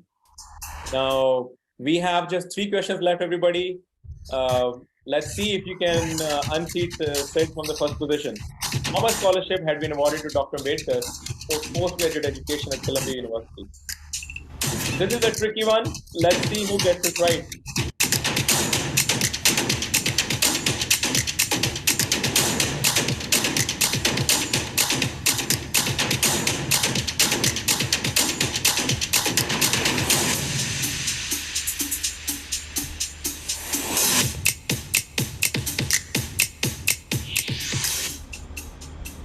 Okay, so we had 5 right responses. The answer is 11.5 pounds sterling per month. Okay, so Simran has taken the lead from Sid. Oh, that's Cool. Very, yeah, very cool. that is getting close. Let's see if she can maintain the lead. Let's go to the next question. Just 2 questions left, team. Okay, so the question is, Mahatma Phule was bestowed with the title Mahatma when? 1888, 1886, 1887, 1889. This is a trick question. All the responses are very, very, very close.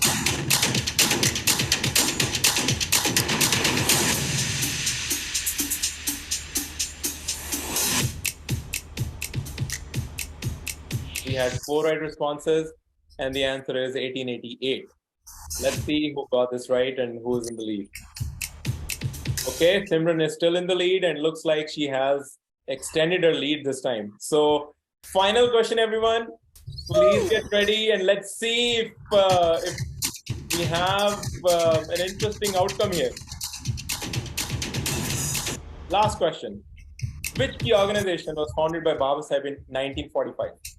People's Education Society, Independent Labour Society, Republican Party of India, and All India Scheduled Caste Federation.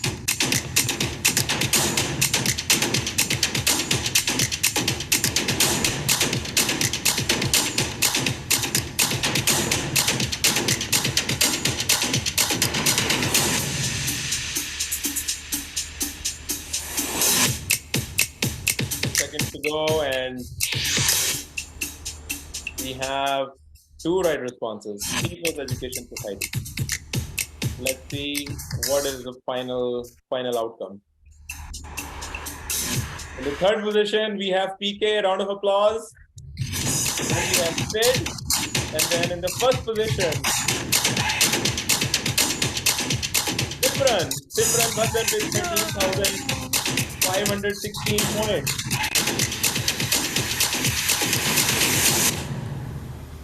Excellent. Congratulations to the winner. This was great. I hope you all learned something new. You got to refresh your memory and understood got some new information with this quiz. Moving on, team. Now we are going to take a break. We have been into this meeting for almost 3 hours. We will take a 5-minute break, just 5 minutes, team. Please don't go away. Take a quick 5-minute break, and we will reconvene in 5 minutes. And then we will resume the activities, and we will have rest of the speakers speak. We still have a lot of folks who still need to speak. So see you in less than 5 minutes. All right, so moving down the list, we have Shaik Ashfaq. He is, okay, in his own words, he's written, when first time I read about Ambedkar, I was amazed to see his clarity of thoughts during the time when education was luxurious and only accessible to those who were at top of the society. I look up to him whenever I feel low, and I want to be like him, who is prepared and ready to stand against every injustice that I see. That's a powerful description, right? So, am I audible? Yes, you are. All right. Let's hear Jai Bhim all. Myself, Shaik Ashfaq from Hyderabad. Today, I'll be speaking on the topic why social transformation are must in achieving political gain. To understand to answer this question, it is must to understand what the term social transformation exactly means. The word social transformation is somewhat similar to the word social reform,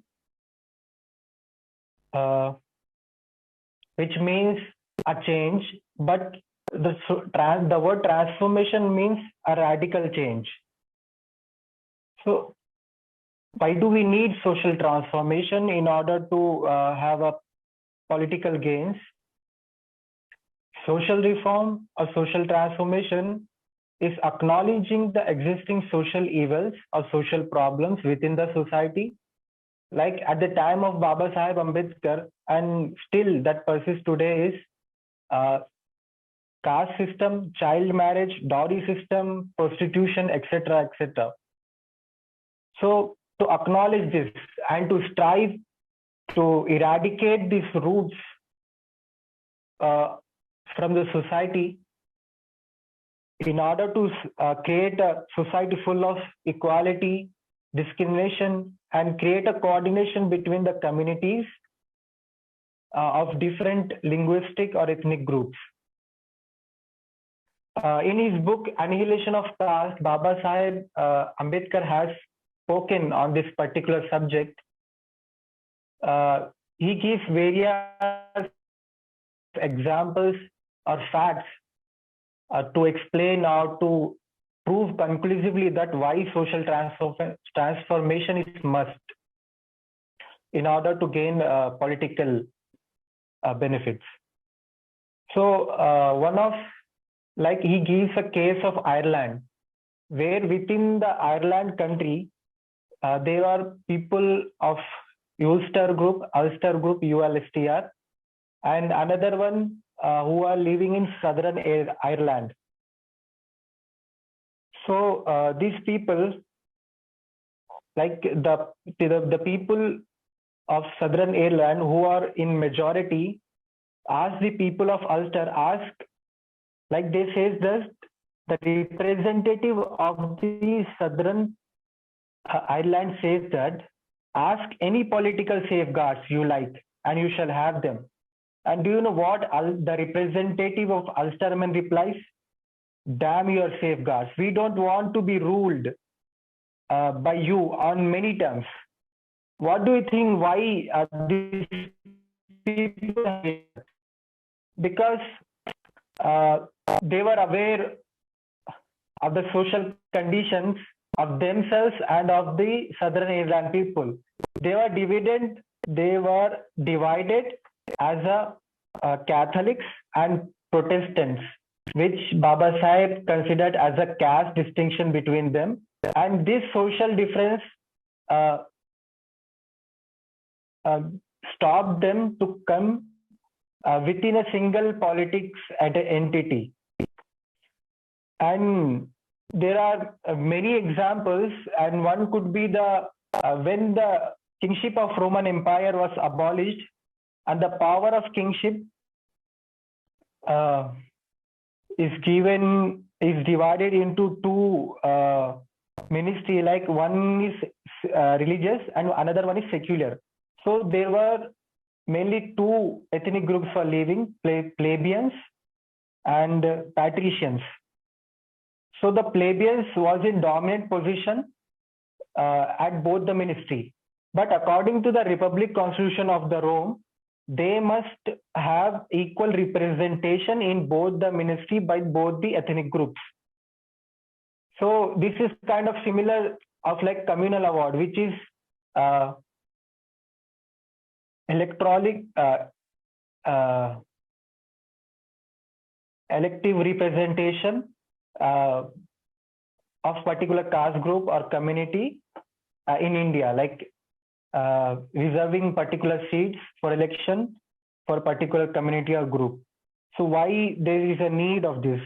Because there exists a social division within the societies. So if this social divisions must be acknowledged in order to reap good political benefits. Like what could happen if one ignores the social transformation or social reform and directly goes to reap the political benefits?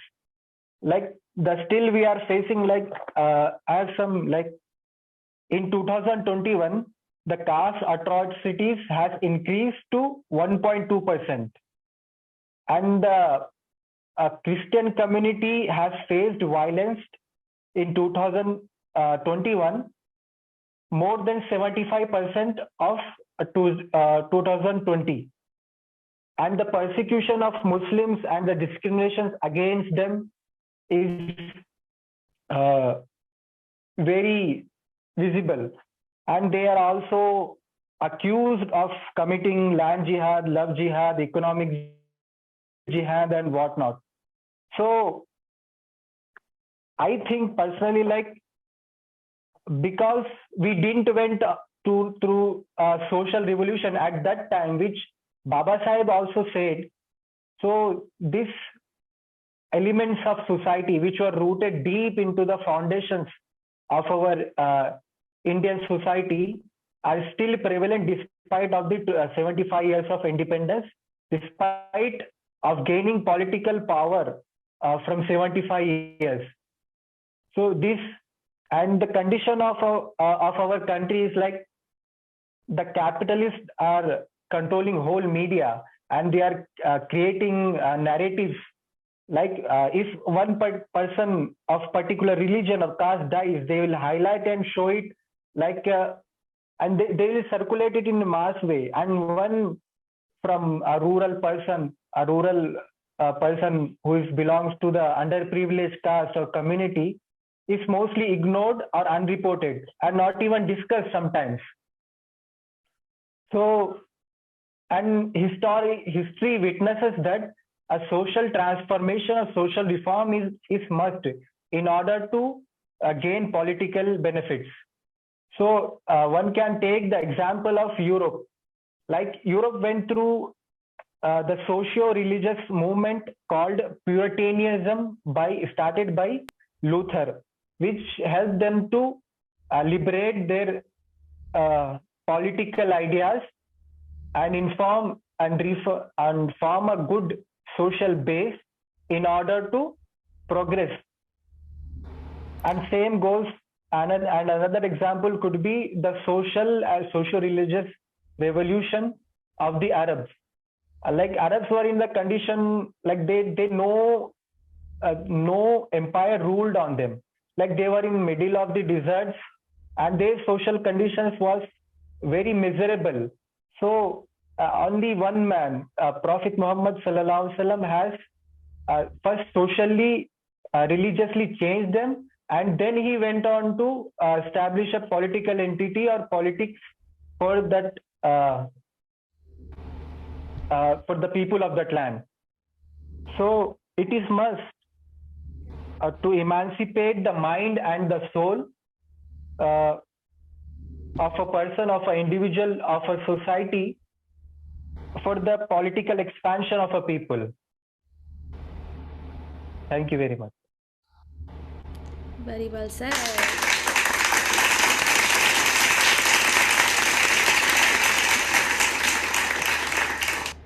Very well said, Sheikh. Thank you so much for your wonderful thoughts. And you're right, it's important that we as Ambedkarites do our part as well. And through this initiative, I guess we are creating more awareness around this, around the social transformation. And yes, we will work towards it all together. So thank you so much for sharing your thoughts. Okay, so moving on, we have Sinchana. Sinchana, are you there? Can you say hello? Yeah, she's on. Yeah, but then I just want to check if her audio is there. Yeah, I'm there. Okay, fantastic. So Sinchana here is from Karnataka. She is actually planning for her UPSC, and she belongs to a community. She comes from a community where they can't even open a bank account easily for our people to this day. So let's hear from her now. Sinchana, all yours. So thank you, the whole organizing team, for organizing such an event. Let me introduce myself. I'm G. Sinchana Raj, and I'm from Bangalore. I'm pursuing my bachelor degree in arts from Bangalore University, and I'm currently in my second year. It's going hand in hand with UPSC preparations as well. Today, I'm going to be talking on the topic education as a tool for empowerment. I'll begin with the quote first. So there's a quote from George Washington. He says, education is the key to unlock the golden door of freedom. So why education and empowerment? As you all know that education is a basic fundamental right of an individual. The more educated we are, the more motivated we are to learn more things, and we empower ourselves because of that. So because of this caste system, the caste this day has not given us that education which we had been aspiring for. One of the causes of this untouchables to decline was the denial of the rights of the education. First, the caste system was purely based on division of labor, but later on, it turned out to be a crucial, rigid caste system. Due to this, many of the weaker sections of the society lacked empowerment because they weren't educated enough. Varna system, I'll be talking about Varna system as well. So Varna system created a wide gap in the society. As you can see, many bureaucrats these days are from upper caste societies. They're very less as compared to lower caste societies. They are there, I'm not telling they aren't, but they have worked really hard to come to that positions.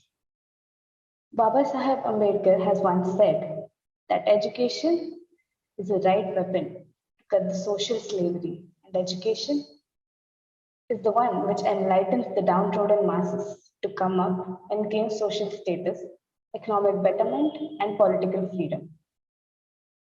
So, how many of you are aware of the statistics related to literacy rate? I'll let you know.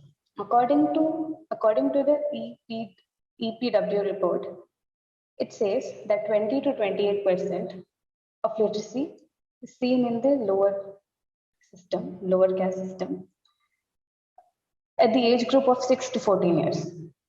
Basically, that is double, which is 41.5% seen in the upper caste system.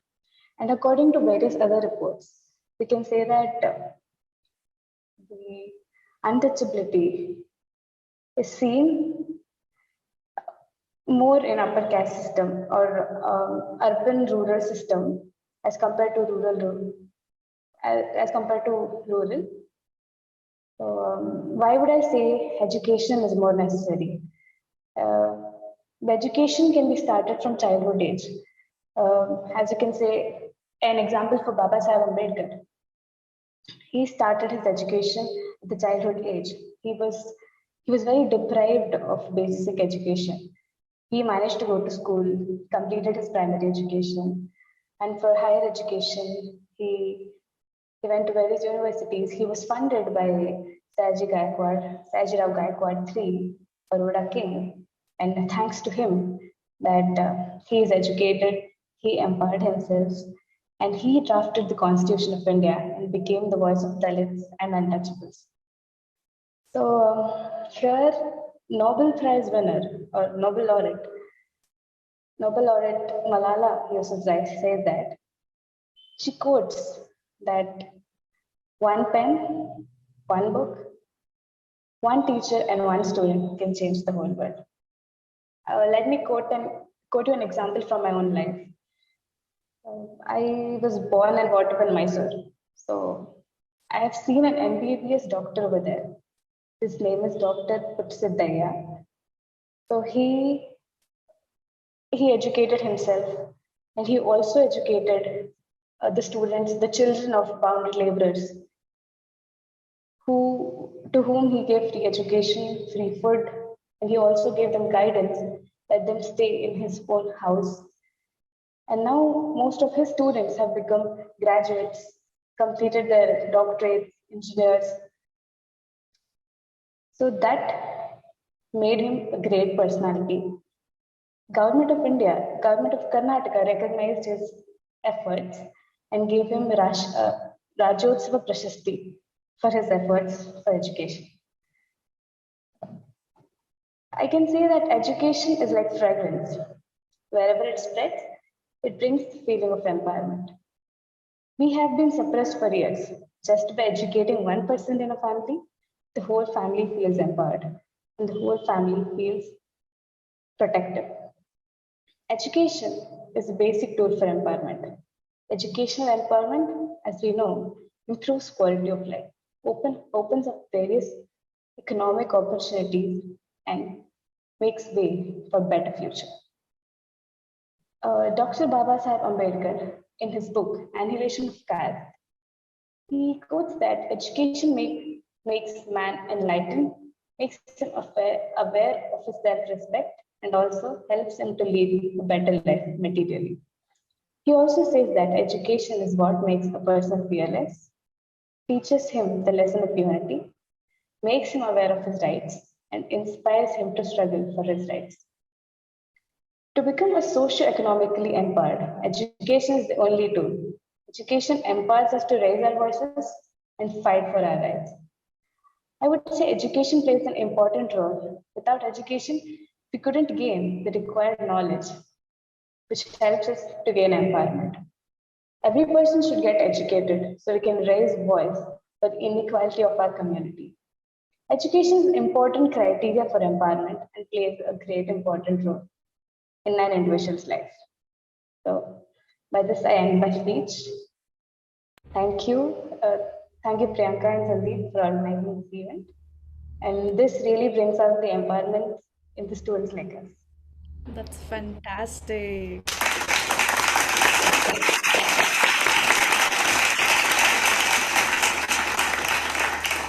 Sinchana, we are very, very proud of you. So, when Sinchana reached out to us, she was a little hesitant to participate in here. And, we are seeing her talk today with her, this calm energy. She just spoke something so profound and so powerful. So, we are very proud of you, Sinchana. Big claps for you. Thank you. All right. Moving on. We have Shubham is a junior research fellow in political science, and he is aiming to bring about a stern and positive impact in the field of Dalit empowerment and social capital. So let's hear it out, Shubham. All yours. Lost rights are never regained by begging and by appeals to the conscience of the usurpers, but by relentless struggle, as Baba Saheb Ambedkar once said. 20th of March 1927, Mahad, Bombay Presidency. A huge multitude of people from all walks of life, walking calmly with a goal in their eyes and determination on their face, walking on the streets of Mahad in the district of Kolaba. This crowd is constantly jeered and frowned upon, looked at by onlookers with fury and curiosity. The crowd moved steadily across the town towards the water tank. As soon as they reached the tank, the leader of the crowd, a spectacled young fellow, bends down, cups his hand with the water from the tank and drinks it, which is followed by similar acts by the people. The Mahad Satyagraha, as we all know it, ladies and gentlemen, led by none other than Dr. Bhimrao Ambedkar. And thus, probably for the first time in millennia, the Dalits of Mahad drank water from a public tank. No one puts it better than the collected works of Dr. Ambedkar themselves. They say that for the first time in their history, led by a great leader of their own, the untouchables were marching to vindicate their rights, defying the arrogance of the tyrants, exposing the baseness of a people who boasted that their religion treated even animals with forbearance, but who treated their co-religionists worse than cats and dogs. The Deccan Chronicle, while covering this event, commented that this was the opening of an epoch in the history of Hindustan. Only rarely do we come across an event that breaks the shackles of history and upsets the status quo as much as the Mahad Satyagraha did. It represented the awakening of a people so long oppressed that standing up to their oppressors seemed useless. The Satyagraha was unprecedented, not just in the history of India, but across the world. And as Ambedkar rightly called it, it truly was the revolt of the untouchables. Mahad Satyagraha had deep implications on the journey of Dr. Ambedkar in itself. He did not want to confine his attack on the Brahmanical caste system to mere verbal assaults and outbursts. He wanted to treat the disease in its roots. He had to become a man of dynamic action and invigorate the masses. So not only did he start publishing articles and speaking at public meetings, he also started organizing the depressed classes for a mass movement. His indictments against caste were aimed at the intelligentsia, whereas the movements built for him a popular base. Mahad Satyagraha was the beginning of his mass action against the caste system, and he began with a mass-based issue: the discrimination by the Savarnas meted out to the Dalits in drinking water from public tanks. And the response to the Satyagraha was huge. Taking cues from the Satyagraha, in 1927 itself, he organized the public burning of Manusmriti. The response to these two movements then prompted him to organize the Kala Ram movement in 1930, which itself is a landmark in the history of Dalit assertion in the country. The Kala Ram movement, along with the Mahad Satyagraha, formed the core of Ambedkar's mass movements. Until 1936, when he created a political party, his focus was building caste unity and morale on the foundation of these mass movements. Thus, the Mahad Satyagraha was crucial in setting stones for the later liberation struggles by Dr. Ambedkar. Dr. Ambedkar, when talking about the Satyagraha, compares it to the French Revolution, and for two main reasons. One, because of the sheer historicity of the event. a suppressed class of people rising against the historical injustices perpetrated by the dominant class. This itself is something so extraordinary. And two, because of the values it stood for. It was a movement to establish liberty, equality, and fraternity. Liberty from the inhuman notion of caste purity associated with humans, equality between fellow human beings, and fraternity among not just their own brethren, but among both the upper castes and the depressed.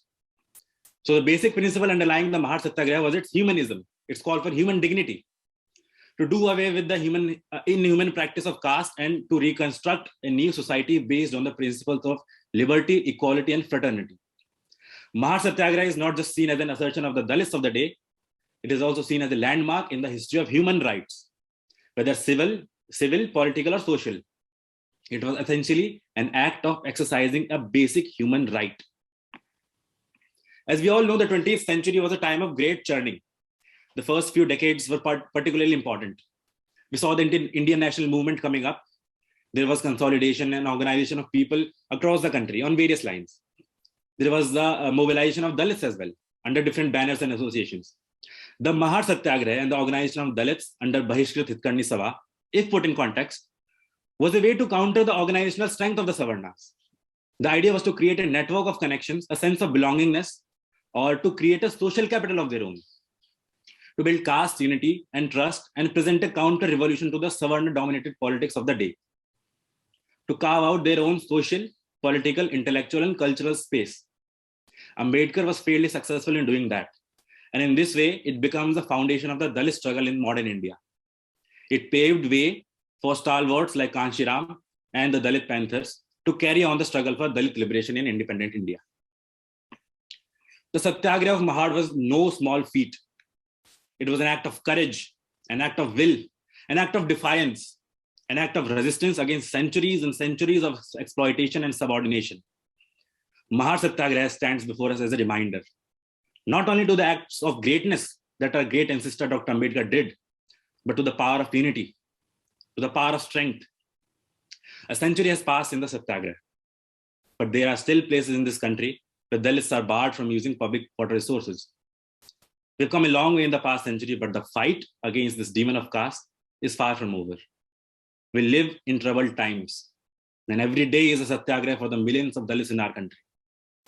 But amidst all the hardships, we all have to keep the teachings of Dr. Ambedkar and the teachings of Mahar Satyagraha itself in our hearts and minds, and fight for everything that is ours. With these words, I'd like to end my time here. Thank you. Jai Bhim, Jai Bharat.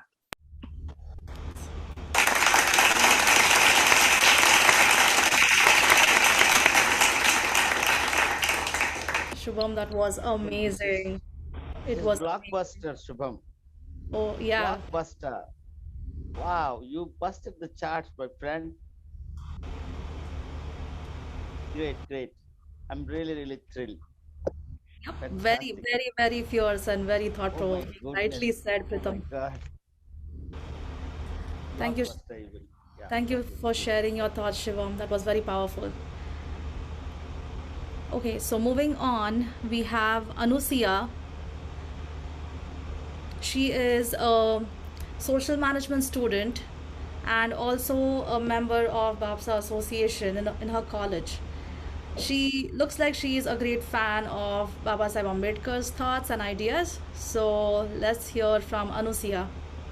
Anusiya, can you please unmute yourself? Hello, ma'am. All yours. Very good afternoon, everyone. I am Anusiya. I am from Central University of Gujarat. Actually, born and brought up in Tamil Nadu. I am pursuing my undergraduate in Central University. I'm social management student. I'm very glad to participate in this competition. I'm very happy to participate here, and thank you for the wonderful opportunity. And what the topic I was chosen is, why is social transformation a must in achieving political gain? Why I choose this topic? Because I found interesting in this topic that it should need understanding of the past and observation in the present, and we can apply it in the future, because we can predict this social transformation, how it change and how it will be changed in the future. we are living in the society. Society is the interpersonal relationship between the peoples. We are learning and we are sharing our thoughts and opinions, values, everything. And we are learning the new culture and we are sharing our culture too. And we are eradicating the unwanted stuff in our culture day by day. And we are adding the new things which are good for us in our society. So we are adding new things also. We are eradicating the unwanted stuffs also in our culture. Like that, our days are transforming from one thing to another. But from if we observe from past, like rise of, if we take example as rise of Buddhism, people are start to attracted by the religion, because at that time Hinduism is more expansive and more ritualistic. It's can't able to afford by all the people, all kind of people in our country, and it is one-sided. It's good to the one side of the people. It's totally offended to the other side of the people, and it's like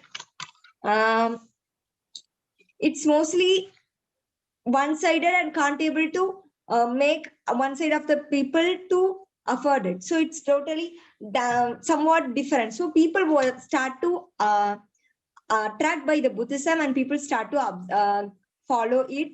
At the time, people have that Buddhism in like it is like very simple thing, and it is related to our daily life. Like that, it's went at the time. At 3rd century, we can observe that King Ashoka also start to follow the Buddhism, and he spread all over the world that religion. At the time, we can see the good political change in the country. War was stopped. They are moving to the non-violence. So some mainly important social transformation gives the political gain in the past also. What is transformation during the times of independence? In the book of Annihilation of Caste, Ambedkar said that, are you fit for the political power, even though you do not allow a large class of our countrymen like untouchable to use the public school? Not only public school, we can't able to drink the water in the public places. We are totally discriminated by upper caste people. Most of the reform implemented during the time of independence was only for the upper caste Hindu people. By the name of social reform, the reform is only for the upper caste people, like upper caste Hindu women to abolish the sati and to bring the widow remarriage and to abolish the child marriages only for upper caste people, not for the lower caste. The social reform is also like one-sided. It is not for the all over the country. It's not for all the people. It is not equally distributed. Our country during the independence, it's experienced two phases. One is social change and one is political change. We are experienced the both in simultaneously. But so once upon a time, it's happened like social changes. It's not properly, so it's can't able to come out. Political change was happened, but without social change, the political change is useless, because without the ground level development, we can't able to improve our country more. I don't know how they are trying to construct a building without the basic basement, like social change, social transformation. Social transformation is basement for political change. But during the time of independence, the total concentration is only on uplifting the certain people, not all. It is the major reason that now we are facing the caste discrimination till now, because we can't able to get uprooted that from our society. We can't able to take away from a society, because it is built up in the way which we can't able to remove. If we want to remove, we need a proper social change, not improper unequal social change. The school of the scheduled caste, which was open at the time during the independence period, that moment period. At the time, the school for scheduled caste, they taught how to sweep, how to clean, how to stitch the slipper. It's not about education, not about English education. Only they thought about what they want to do, what their ancestor was did. That is only education. This was taught like that in schools of scheduled caste people. In the book of Gandhi and Women, we can see that women are praised like a god. They said like women are praised like the god, but they not consider women as a human. First, and consider women as a co-human, then we can go to how to consider them as a god or anything. And we can see that Pune Pact. Everybody, we are know about Pune Pact. It is an agreement between Gandhiji and the Dr. B.R. Ambedkar. The all-round table conference.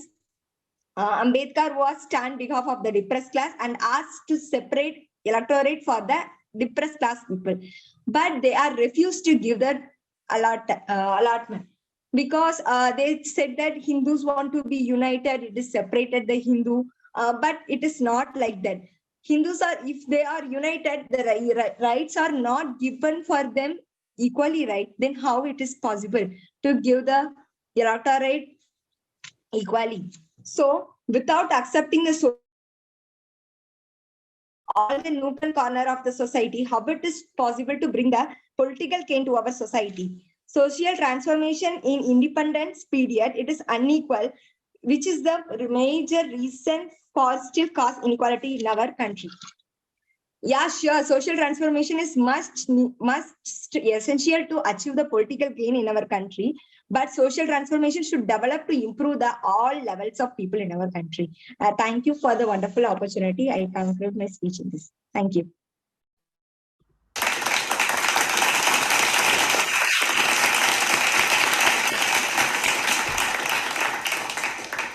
That was amazing. Wow, so powerful, Anusiya. So Anusiya was not well today, but she still participated and spoke so powerfully. Imagine when she's well. This is what we need in our community, such leaders. And we definitely will gain some social transformation and hence the political gains in the future. So thanks, Anusiya.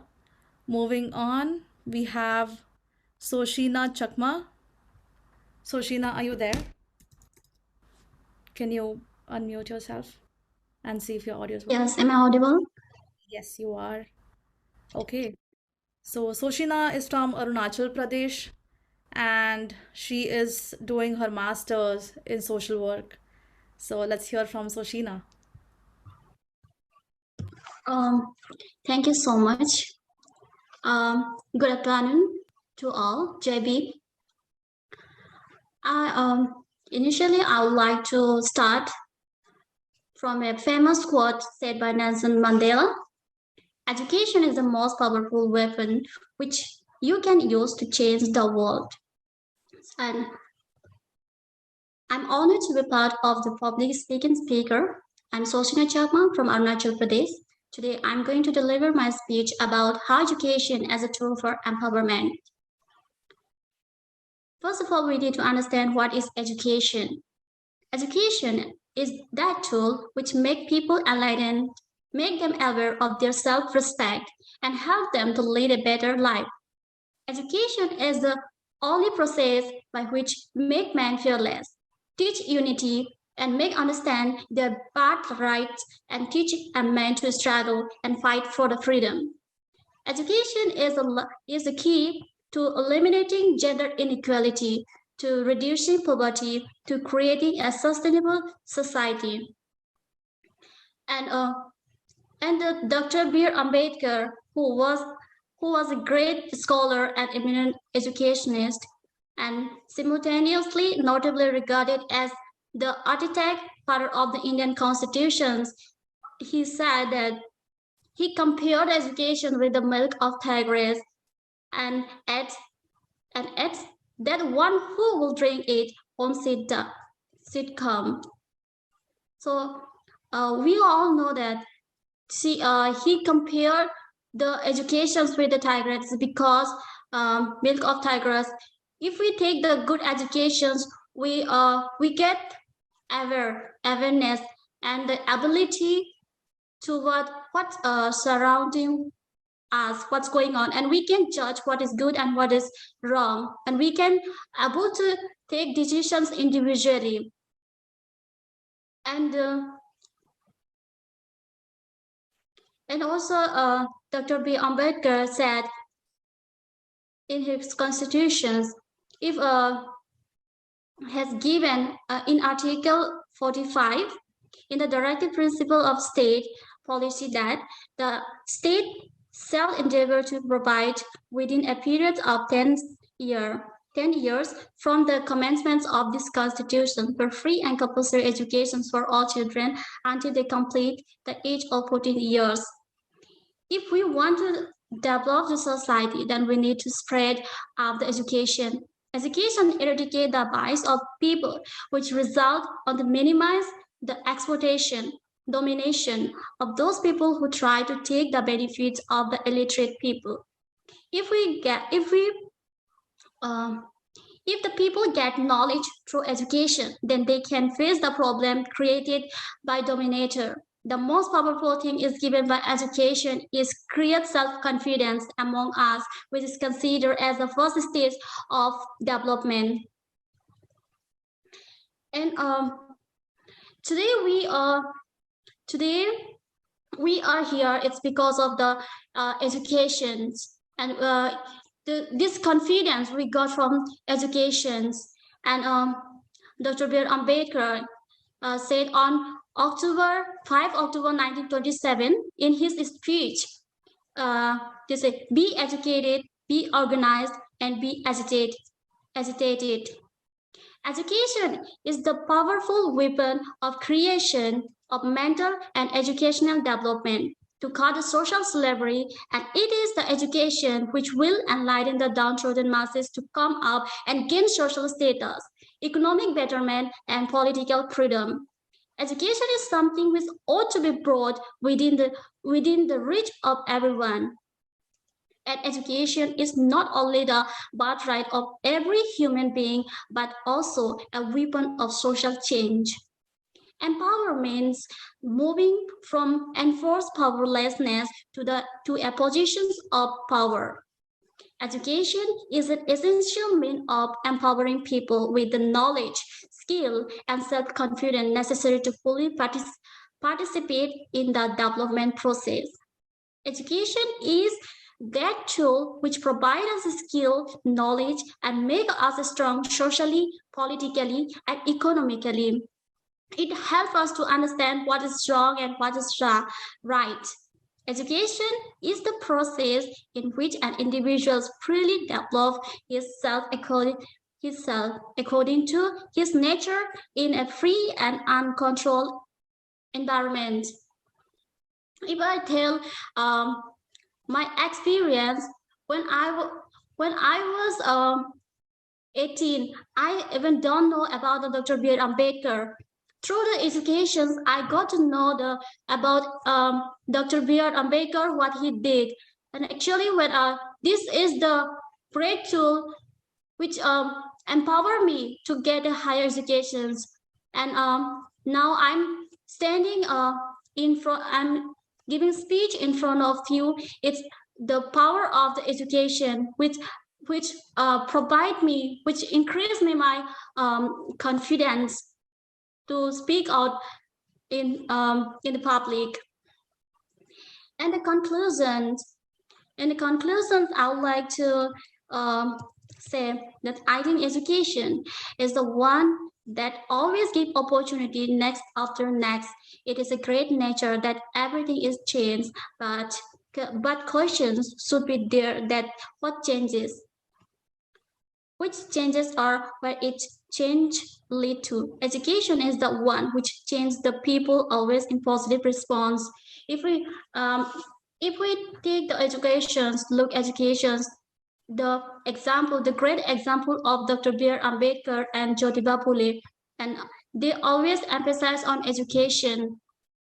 Education is the only way to free from the slavery, and it provides us to uplift from the downtrodden. So I would like to conclude my speech here. Thank you so much for giving this opportunity. Thank you so much.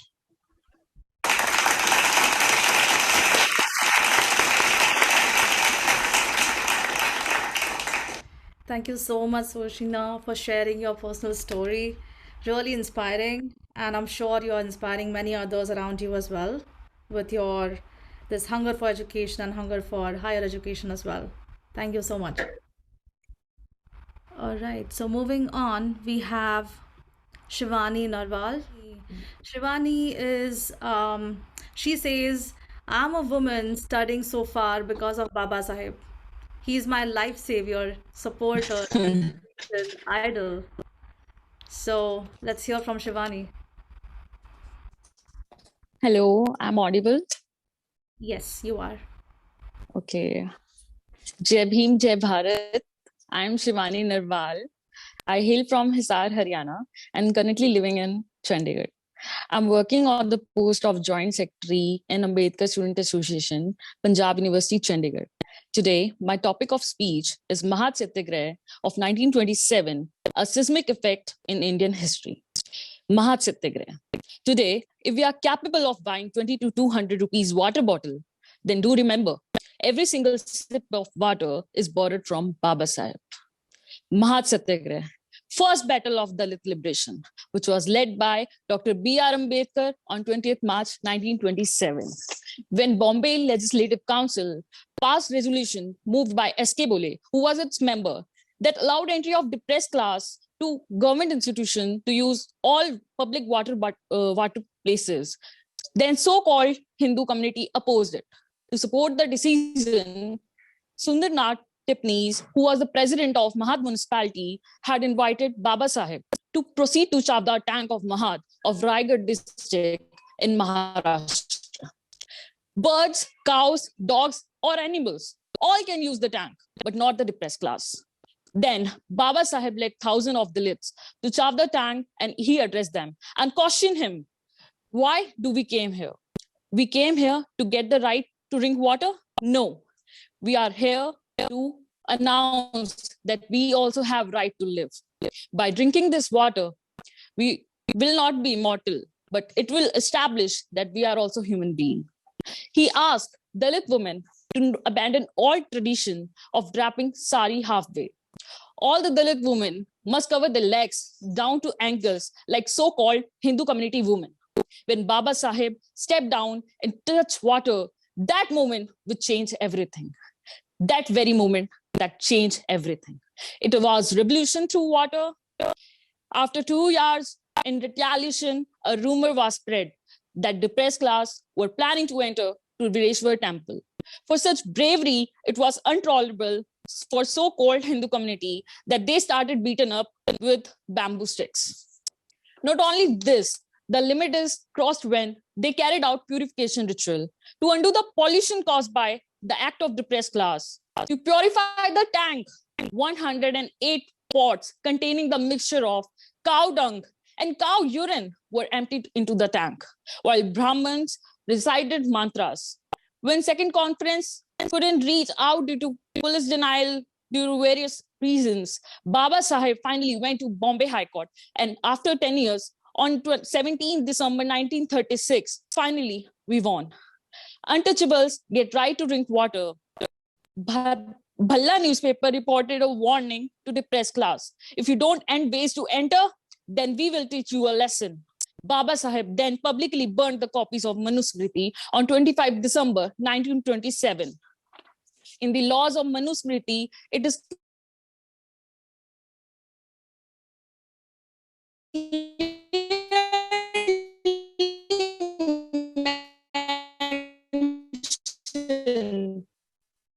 how Shudra woman is sexually exploited by so-called Hindu community.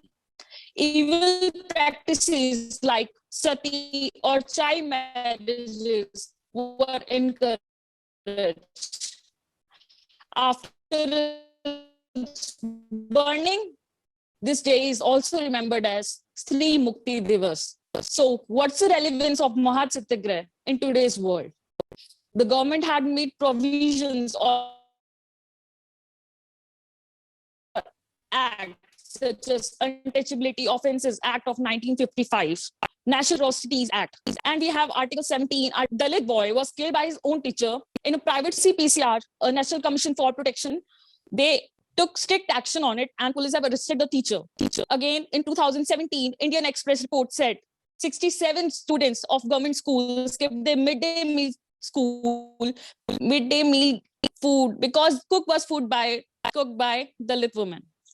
In Karnataka, a Dalit woman thought to be one of bride's relatives' area, she drank water from the tank of so-called Hindu community, and they drained it and purified it with cow urine after she left. One of the local residents from SC community made up Atrocities Act. So right now, I'll just conclude that Baba Sahib's statues still existing at Chavdar Tank, and his message was written there, which says, we want to live as human, not as animals or bird.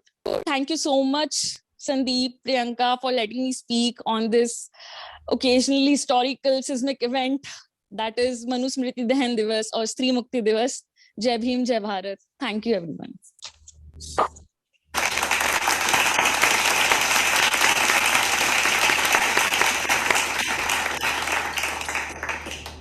That was extremely powerful, Shivani.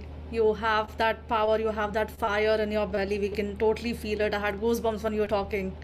That was amazing. Thank you so much for sharing your thoughts. Okay, so moving on, we have our second last participant here, Shabarish. Good afternoon, everyone. I choose the topic, the social transformation. Why is social transformation a must in achieving political gains? The moment I chose this topic, the first thing which stuck to my mind was which Baba Sahib concluding a speech which was given in Constituent Assembly. That the speech was made in a way of what to be achieved and other things. And in that speech, I find Baba Sahib has given us some warnings, a kind of warnings which we all need to be followed. I would like to quote that, which are on the 26th January 1915, the day Indian Constitution came into effect. We are going to enter into a life of contradictions. In politics, we have equality, and in social and economic life, we will have inequality.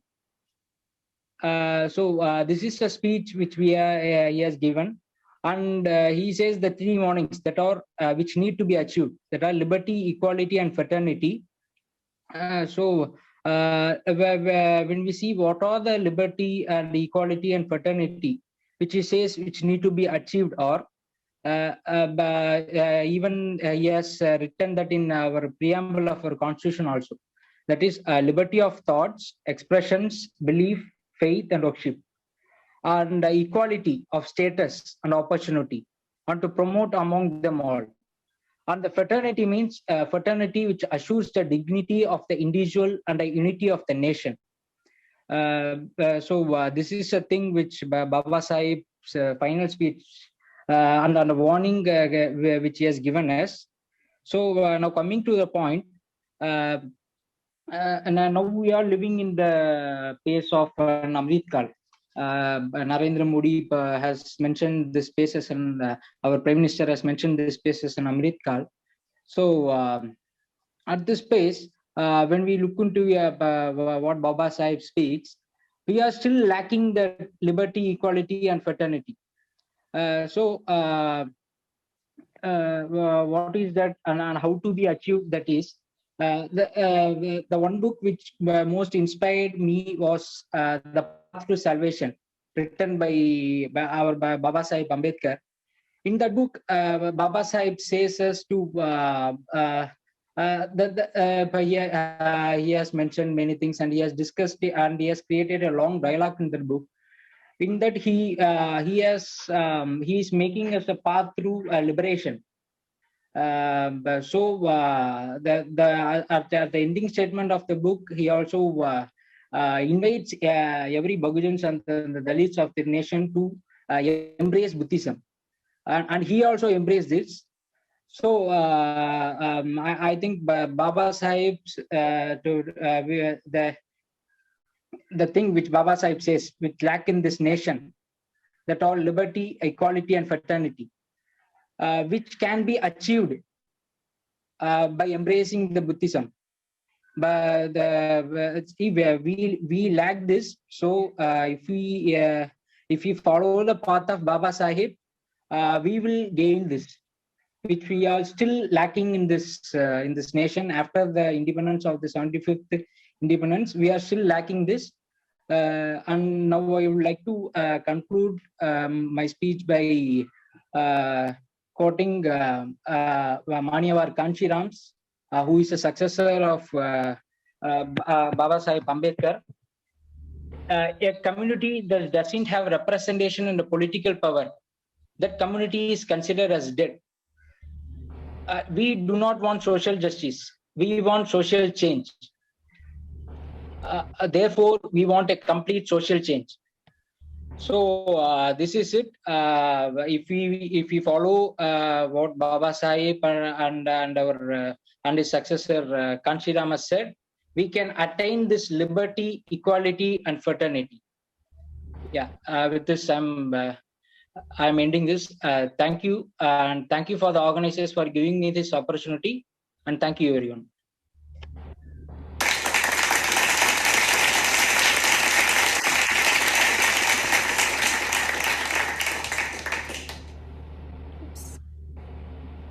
All right, so thank you so much, Shabarish, for sharing your thoughts with us. And yes, you're right. We have to be true Ambedkarites here and follow Baba Sahib's footsteps and just be united from whichever backgrounds we are. We just have to stay united and keep the movement going. Very well said. Thank you so much for sharing your thoughts. Okay, so moving on, we have Shubham Yadav. In his own words, he says, Shubham, are you there? Shubham Yes, Yadav. ma'am, I'm here. Right. So Am I audible? Am I visible? yes, you are Yes. audible and you are visible as Yeah. well. So let me introduce you. In his own words, he says, in a state of constant and persistent struggle to construct a better living and contribute to creation of better society. So here's our social reformer. Let's hear him out. Thank you so much. Before I begin, I would like to apologize. I might extend my time since I am the last speaker. I would have the privilege of taking 2 more minutes. I'm so sorry. So yes, this is Shubham Yadav, and I'm going to speak about the most spoken topic here: education as a tool for empowerment. So it is under the aegis of education that I stand here today to make my point in the favor of education. You, me, us, aren't we all a distilled product of the magnanimous process that's education? It is needless to mention what the world would have been around us if our ancestors had not prioritized education. But today, the essence of the argument is not to commend the process that is education, but to commemorate what Ambedkar has been for an entire nation, speaking for educating his brethren like no other. I hereby present my deep regards to the men and women who have laid down inscription stones for us to tell the future generations that it was for us what Ambedkar did a century back, and what it is for us what Anand Tumde is doing today. With that, I begin to present my points for next 8 to 8.5 minutes, and I'll be grateful if you provide me with your auspicious attention for the next 8 minutes. Why education? Why not any other scheme of welfare that might provide us with intellect and jobs straight away to make us financially stable and let us make dictates of our lives easily? My friends, education is not just a scheme of schooling and thereafter graduation wherein we get promoted by virtue of our marks and our awarded degrees. Education is that cumbersome process in which we enter unintentionally, only to remain working tirelessly for the period that's left with us. Talking about the role of education in setup of social justice, education is certainly the only means by which societies grow out of oppression to democratic participation and involvement. It is a powerful tool for empowerment of individual. Ambedkar identified 2 purposes of knowledge, my friends. First, to acquire it for the betterment of others, and secondly, to use it for own betterment. Ambedkar, in his finest words, has said, what must the untouchables strive for? 2 things they must strive for: education and spread of knowledge. The power of the privileged classes rests upon the lies which are sedulously propagated among the masses. No resistance to power, my friends, is possible while the sanctioning lies which justify the power are accepted as valid. While the lie, which is the first and the chief line of defense, remains unbroken, there can be no revolt.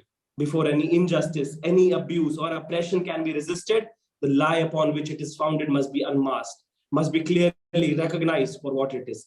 This can happen only with education. Ambedkar emphasized on secular education for social emancipation and freedom. Education has the sole purpose to enlighten the depressed classes so as to enhance their cause of social, economic, and political upliftment.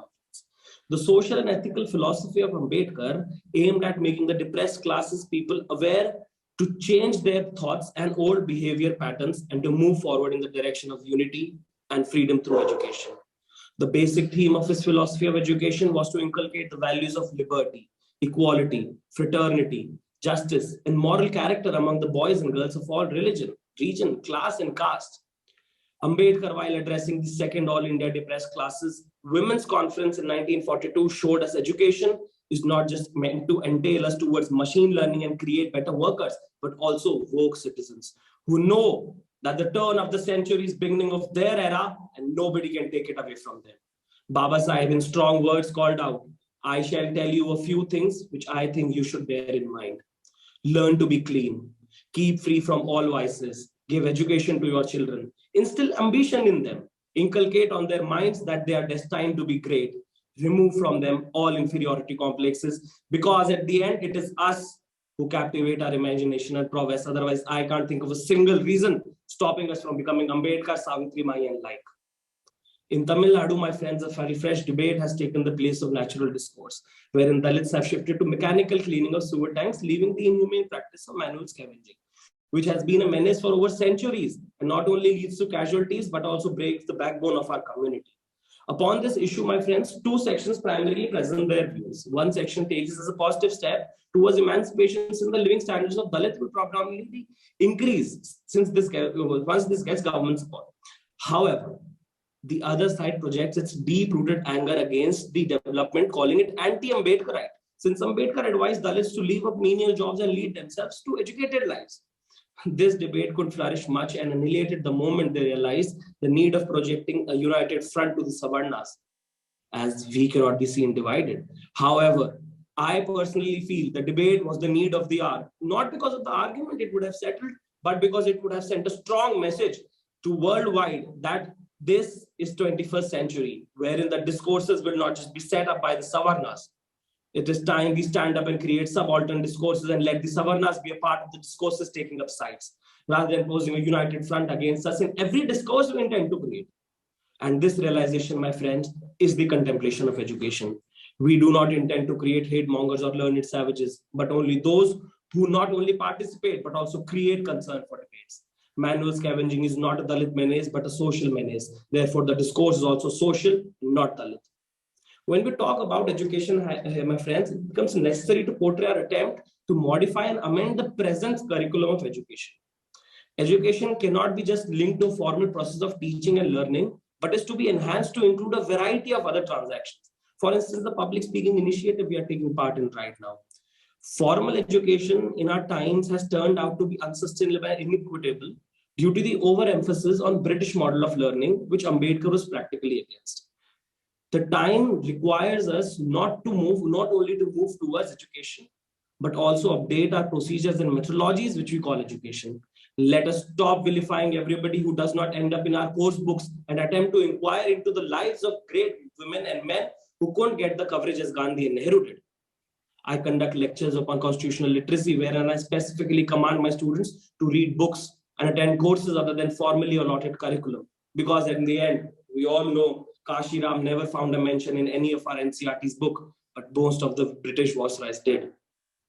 Ambedkar provided deep insights into his stance of education. Not always Ambedkar mentioned education could alone reduce the social menace and induce social justice. Baba Sahib criticized the view that education is sufficient to end untouchability and provide due diligence to Dalits. The problem does not just lie in the denial of education, but also in the philosophy that garners this denial. The need, therefore, is not to counter the denial, but the philosophy in entirety. Ambedkar has vehemently mentioned that in India itself, the whole Brahmin community is educated, man, women, and child. How many Brahmins are free from their belief in untouchability? How many have come forward to undertake a crusade against untouchability?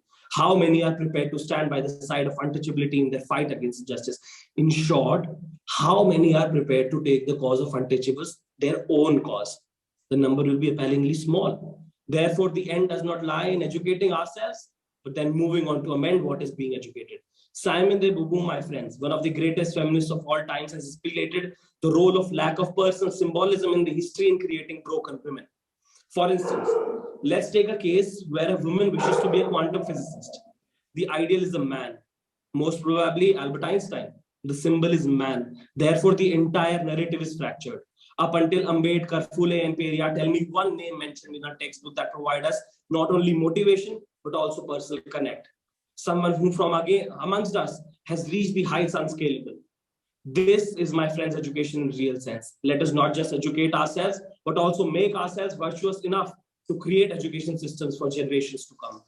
To end it with Martin Luther's infamous saying, I have a dream, modified as by an Ambedkarite, I have a dream that one day we are not suggested to invest in education, but our education ourselves. Knowing about us would be what world calls education. Your struggle would be what defines a national movement. Your name would be what inspires generation to come. Your existence would be a question to all prejudices, and your sustenance an answer to all the begots. At the end, as Ambedkar wrote, शिक्षा वह शेरनी का दूध है जो पिएगा वह दहाड़ेगा. Thank you. Oh my goodness.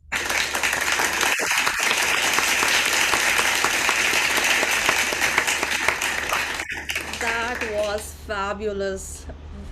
I literally have no words. That was amazing. It was so powerful and so rightly said that we definitely have to start with ourselves and totally empower ourselves through education. But it has to start from within, right? It has to start from self. So thank you so much for sharing your thoughts. It was really, really profound and I love your energy too. Sandeep Ji, Solomon sir, do you want to say something? I'll let Solomon sir speak first. Okay, I think he's on mute, but yeah, I'll go ahead. Fantastic speech, Shubham. This was so powerfully delivered. Your confidence, your content, your style, and the substance, the information you shared, the way you put it forth, especially when you were talking about education and not just academic training, but actual education, the ability to learn, the ability to think logically, plan ahead, and visualize the nefarious schemes that the other section is perpetuating against us. That is fantastic. And to all the rest of the audience, I wanna mention that I, as part of our vetting, because we received a lot of applications and very well qualified applications, we had more than 100 registrations. So we had a very difficult task of figuring out which are going to be those students who are going to make, who will be able to accommodate in the first round, because we have a time limit. We cannot have this competition for 10 hours, 12 hours. So we had to narrow down the number to the first round for 20 students. And we started calling these candidates.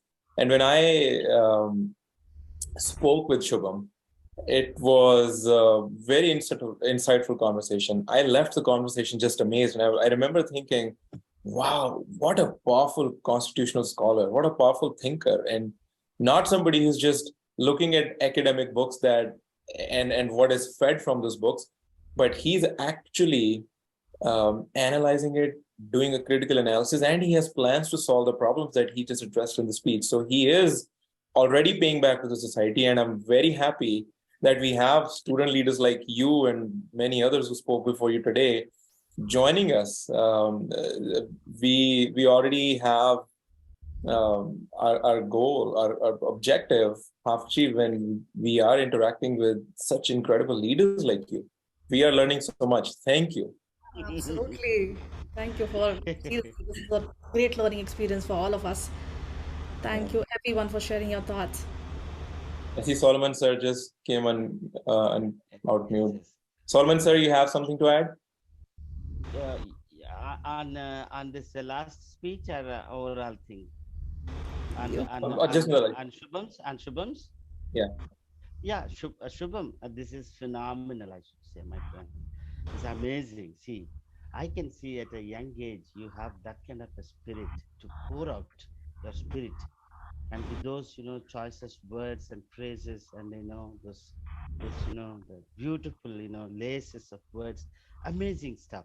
This in fact, as Sandeep said, my brother, I learned a lot on a whole session. I'm telling you, I'm about 55, but I don't look like that.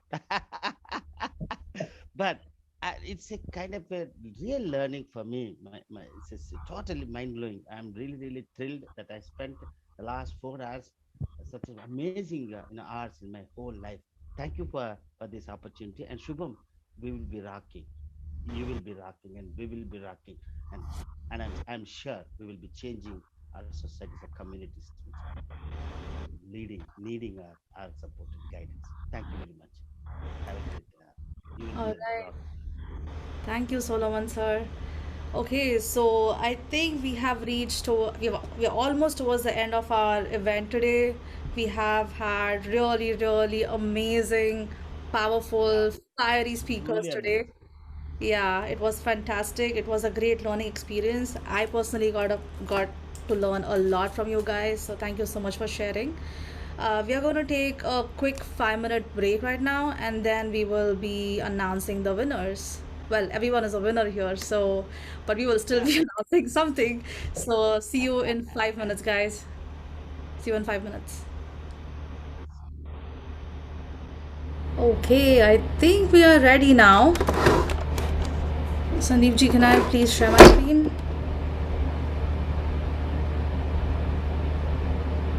Okay. Okay. Yeah, your screen's coming up. Okay.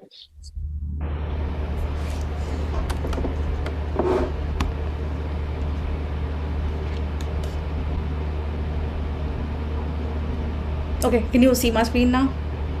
Yep, we can. All right. Okay, so congratulations everyone, first of all, for taking this step and connecting with all of us. Um, this was like a fantastic inaugural event, and you made it a success by just participating in it. So thank you so much. Um, and of course, it was a very difficult job to find those names. That's why we took so long. Sandeep, do you want to add some words? And then we can give it to Solomon, sir. Sure. Yeah. As you said, Priyanka ji, this was this is not an easy task to finalize the winners. Everyone, just by the act of coming here today, showing up, preparing the speech, is a winner already. And the way you all spoke, the way you all prepared for the speeches, totally blew us away. We are very happy and encouraged and energized. We are energized by the enthusiasm and the commitment you all have to the Ambedkarite heart, and to uplift not only the marginalized sections but entire society. You are all thinkers. You're thinking about the nation, the society. And when we have young leaders like you thinking about the community, the society, the nation, there is absolutely no doubt in our mind that our nation has a bright future. So thank you for to all of you. We learned a lot of new things just by listening to you, and you all are winners in our eyes. It was a very difficult decision to come up with a few names as the rules of any event, any competition dictate. Over to you, Solomon, sir. Yeah. So, hello, hi, young participants and young leaders. This should not be over. This should not end. This should not end. I must tell you this. Oh my God! If we end this, then we have to resume it and again. Okay. This is phenomenal, and this is mind blowing. And before I announce the first winners, can I say a few words, Sandeep, Priyanka? Sure, sure. Yes, please. On how this whole game of public speaking it goes about, my perspective, one small note about that. Well, can I? Yes, Yes, please. Let's please. go ahead. Please go Yes, ahead. yes. So, as speaker, some great speaker said, motivational speaker said, am I audible to you? Am I good? Yes, Yes. sir. Yep. Wonderful. Thank you. So, a great speaker said, a motivational speaker said, as we are, as you, what is your vision to speak to the audience? You have a vision. Yes, certainly. Most of the phenomenal speakers, like if you say, if you look at Churchill, or you look at Martin Luther, or you look at some of these greatest personalities and leaders, when they speak, they have a vision, they have a mission, accomplish. They have a vision to accomplish in the room. They go to the room and they accomplish a mission. They accomplish a big task. That is what it is. So this speaker says that when I come into the room, when I look at my audience, I know that I just wanted, through my speech or through my presentation, I wanted to break the story that is running in their minds. Let us say, for example, when we are talking about, our welfare, the downtrodden's welfare, the downtrodden's oppression, the downtrodden's pain and anguish.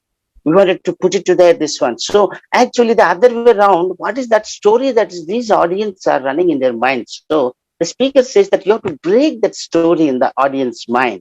How do you do that? How do you do that? So you came there with a mission. You came there with a mission. You came there with a hammer and tongue, and then you wanted to blast that.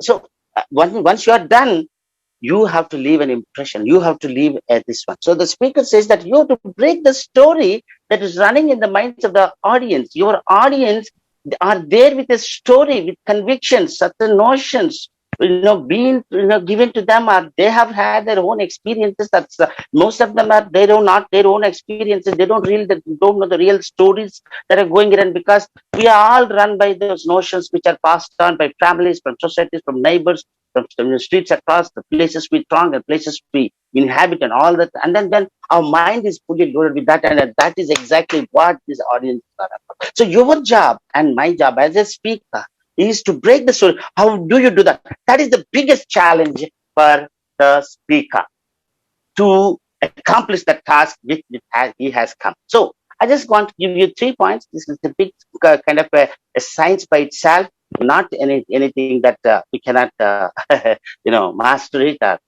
master the skill. We can do that. Certainly we can do that. So I just want to give you 3 things before the audience, when you enter into the stage, they ask you one question: who are you? Hello my friend, who are you? Solomon, who are you? Where do you come from? What is your background? How do I trust you? Why do I listen? Why do I care to listen to you? Hello? You just come here with a just blazer, this one, and big tuxedo, all that. I can't hear you. My God, my time is too precious. So for that reason, you have to just value the audience. Take them into your hands, and you just value them. Just cajole them, treat them like with love and affection, and then talk to them. And in between, as you do that, you also just say about yourself, your own vast study you have done, and vast the interest you have in the particular this one, in the topic. So the audience has to know where you come from. That is how you do that. You take them into your hands, you cajole them, you dance, you kind of it's a salsa kind of so that is how you do that. And in that process, what you say is you'll tell about yourself, not with any pride, not with any sort of this one swallowed pride, and the one swagger and stuff like that, but very, very gently and very, very cajolingly, you just sway him. Hello, that is the best word to say. So, and the other one is, and again, then you treat them with love. You treat them with love and affection. You treat them with so much of honor and dignity and pride. You give it to them. So you wear your accomplishments gently on your crown, like a gentle crown on a Miss Universe. She's wears it so pleasantly on her head like that. And again, you have a deep, deep, deep, genuine respect for the audience. They may be coming from their own this one. We don't have any animosity. We don't have any sort of hatred for whatever things. Even if they are coming from bigger societies, Brahmins, this one, that one, we don't have any hatred towards them. But we have an agenda. But again, we have a deep, deep deep respect. Okay. So the final one is, as I told you, and then at the end, the banish the story that is going on in there. You don't ask them to change themselves. Don't ask them. Look, this is my opinion. You have to accept it. No way. Don't do that. Hello. We are not there to do that. We just ask them, banish the story, and then make them think. They go back home thinking. They don't even know where they park their car in the parking lot. They have to ask the helper, hello, can you find my car, please? I'm coming from a station. You understand what I'm talking? So that is exactly what we have to do. These 3 points, vary your ground gently.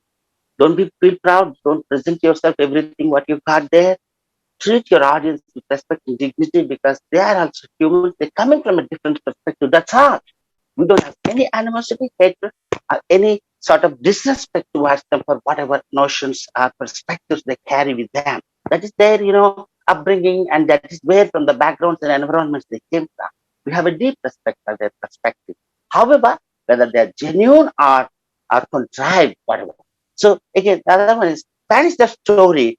Let them go back thinking about that, and then perhaps in a time when their minds give them the ideal, that they're real, this one. They come back to you. They come back to you, and they seek you, and they just tell that I am with you. So that's what it is. So shall I announce the winners for the day? Yeah, so let's start with the third first. Third and then first. Okay, then you go. Sandeep, who is going? Priyanka, you. Hey, are you excited? Are you excited? If you are excited, just put a thumbs up. I am blind. I really know that you are really kicked up. So after a long time, long stay. Yeah.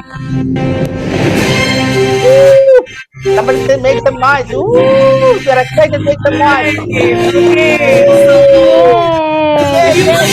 do you want to go ahead and announce the third winner? Yeah. Love this. I'll do that. Okay. So we have three winners for the third prize: Laxmi Shankar, Simran Badhan, and Anusiya. All of we have three, not one, not two, but three winners for the third place. Very well done. Congratulations to Laxmi, Anusiya, and Simran. All right, congratulations, guys. Congratulations. On the second place, we have Shivani Narwal and Puja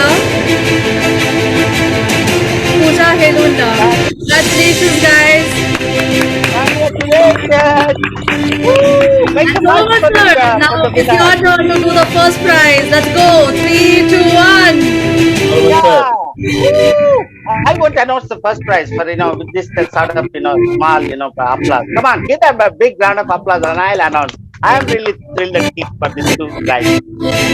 Ladies and gentlemen, I am Salman Vulamparti, motivational speaker and author. I have the privilege and honor on this particular day to announce the first prize winners, the Oscar winners of the show. That is, are you ready? Are you ready? Are you ready? Yeah, you are ready. Yes. Make some noise and thump the tables and whatever you find, touch upon. Woo! Shubham Yadav. Did you hear that? Oh yeah, let's go. Come on, give a round of applause for this gentleman, Shubham Yadav. What great speaker he is. And the next one is Shubham Gautam. Hello, Shubham Gautam. Yes. What a great speaker and what a great speaker this young man is. So let us give a round of applause for them. Yeah, there is some sexy up there on the show. Wow, what a beautiful thing this is. So these are the 2 winners, Shubham Yadav and Shubham Gautam. India's #1 motivational speakers. I announced it just now. I don't know how. These are the motivational speakers. Come on, give a round of applause once again. All of you are motivational speakers. All of you, 30 of you. And these 2 people will lead us forward. Okay. Yeah, over to you, Priyanka and Sandeep. All right. Thank you so much, Solomon sir, for firing up the stage. Every time you speak, we just get this amazing energy. So thank you so much. And congratulations, everyone, for participating, and to all the winners. You all are winners in our eyes. And I hope that we can continue working together in the future as well. Sandeep, do you want to add on to it? Yeah, certainly. We open the floor for Priyanka everyone. ji, this is fantastic. This event, fantastic. this inaugural event. Thank you. A very heartfelt thanks to every single one of you, not just the participants, but also the family members, friends who joined, and parents who have been sitting for the last 4.5 hours, listening, encouraging, Thank you, sir. sending Thank you, encouraging ma'am. messages in the chat to all our participants. And this inaugural public speaking event from Public Speaking Education, that's our group, has exceeded our expectations. This has gone way better than Broke the charts, broke all the known and unknown charts. Chart absolutely. busting. And this is something that is has blown our minds away. We are definitely super energized. We are going to continue on this path. We're going to continue to keep I conducting can't these even sit events. my chair, Sandeep. Absolutely, sir. And then thanks to Solomon for staying for 4.5 hours. It's Christmas, and you took the time out to encourage these students, but also helping us and actually creating the judgment. You had a very difficult task of scoring the points and then dividing them and then deciding who the winners will be. So thanks a lot to you as well, and obviously thanks to Team PSC Public Speaking Education. So Priyanka and I, we thank every one of you who attended this event here. Please look forward to the next one, and we have one big announcement. Are you all ready for that? One big announcement, team. Everyone who's here, including the participants. We are ready. We are ready.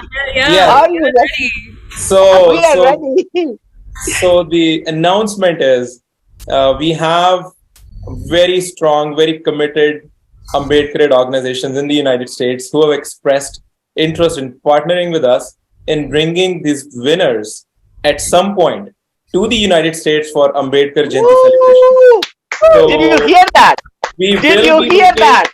We will be working at some point to sponsor the flight tickets, the hotel stay for some of these winners to come to the US, and we will give them an international platform. We will have them speak in person in front of hundreds of people on Ambedkar Jayanti celebration, on Ambedkar conventions, because we want these leaders to get international exposure, so that way they can pay back to society and be energized. So very strong Ambedkar organizations have expressed interest. We are working with them.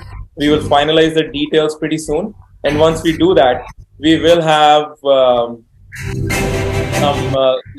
the winners come to the United States. The timelines, we are still working on those, but the plan has been set in motion, and we'll work to make that happen starting next year. So that is a special announcement that I wanted to share with all of you. We're very excited to have this proposal that came toward in front of us, and we will work to make this happen. Priyanka ji, do you want to add anything else? Yeah, I'm just super psyched with the entire path that we are going to take here, and I'm really happy to connect with all these amazing people. I hope you all keep in touch, and we will definitely see you all in the US very soon. We'll just keep at it, and we'll keep working towards it. So Absolutely. Thank you so much. Everybody. Thank you, Sandeep. Thank you for Priyanka, and thank you every participant, every participant, every handsome, bubbly, lovely, enthusiastic, terrific participant, all of you, and your parents as well. See you next time. Thank you. Yep, we will soon open up the registration form for the next event. It's going to be next month on. Priyanka, you want to announce the next event? Right. So we have our next event already planned, guys. We are going to do it next year in January on the Republic Day, which is January 26th. So looking forward to it. I hope you all can join again, and just how we all, we are here, people joined us to support. Let's just support the new participants as well and show our unity, show our support, be the support system, be the backbone of this entire organization that we're trying to create. This is our strength, guys. So I hope you can make it. And Just on the last note, if you want to reach us, you can always email us at speakers4in@gmail.com. It is showing up on the screen, so please note it down. We would love to hear your feedback and your suggestions. If you have any ideas, we would definitely want to work with you. So you can reach out to us at this email address. So with that, I think we are open. We are going to open the floor for everyone here who's in the participant list. You may raise your hands or unmute yourself if you want to speak. Anybody? I'm going to stop the music. It's really getting annoying now, right? So. Hello. Yeah, please. This is an open question answer session now. So please. Let's just raise hands and then we can, ask them to unmute. That's the easier way. So we have Preetham ji here. Can you unmute yourself, Preetham ji? Sandeep ji, can you help him unmute? Yeah. Preetham ji, please unmute yourself. Am I audible? Yes. So, Jabin, all of you, and I really appreciate this event that you organized, and it was really awesome. I really appreciate it. And events like that should be organized often. So I really appreciate it. And I wish I could join it, but the application reached to me like last day on the Gen group. So I missed it. And actually, I have an idea. Like we can organize event on like other fields like startups and tech.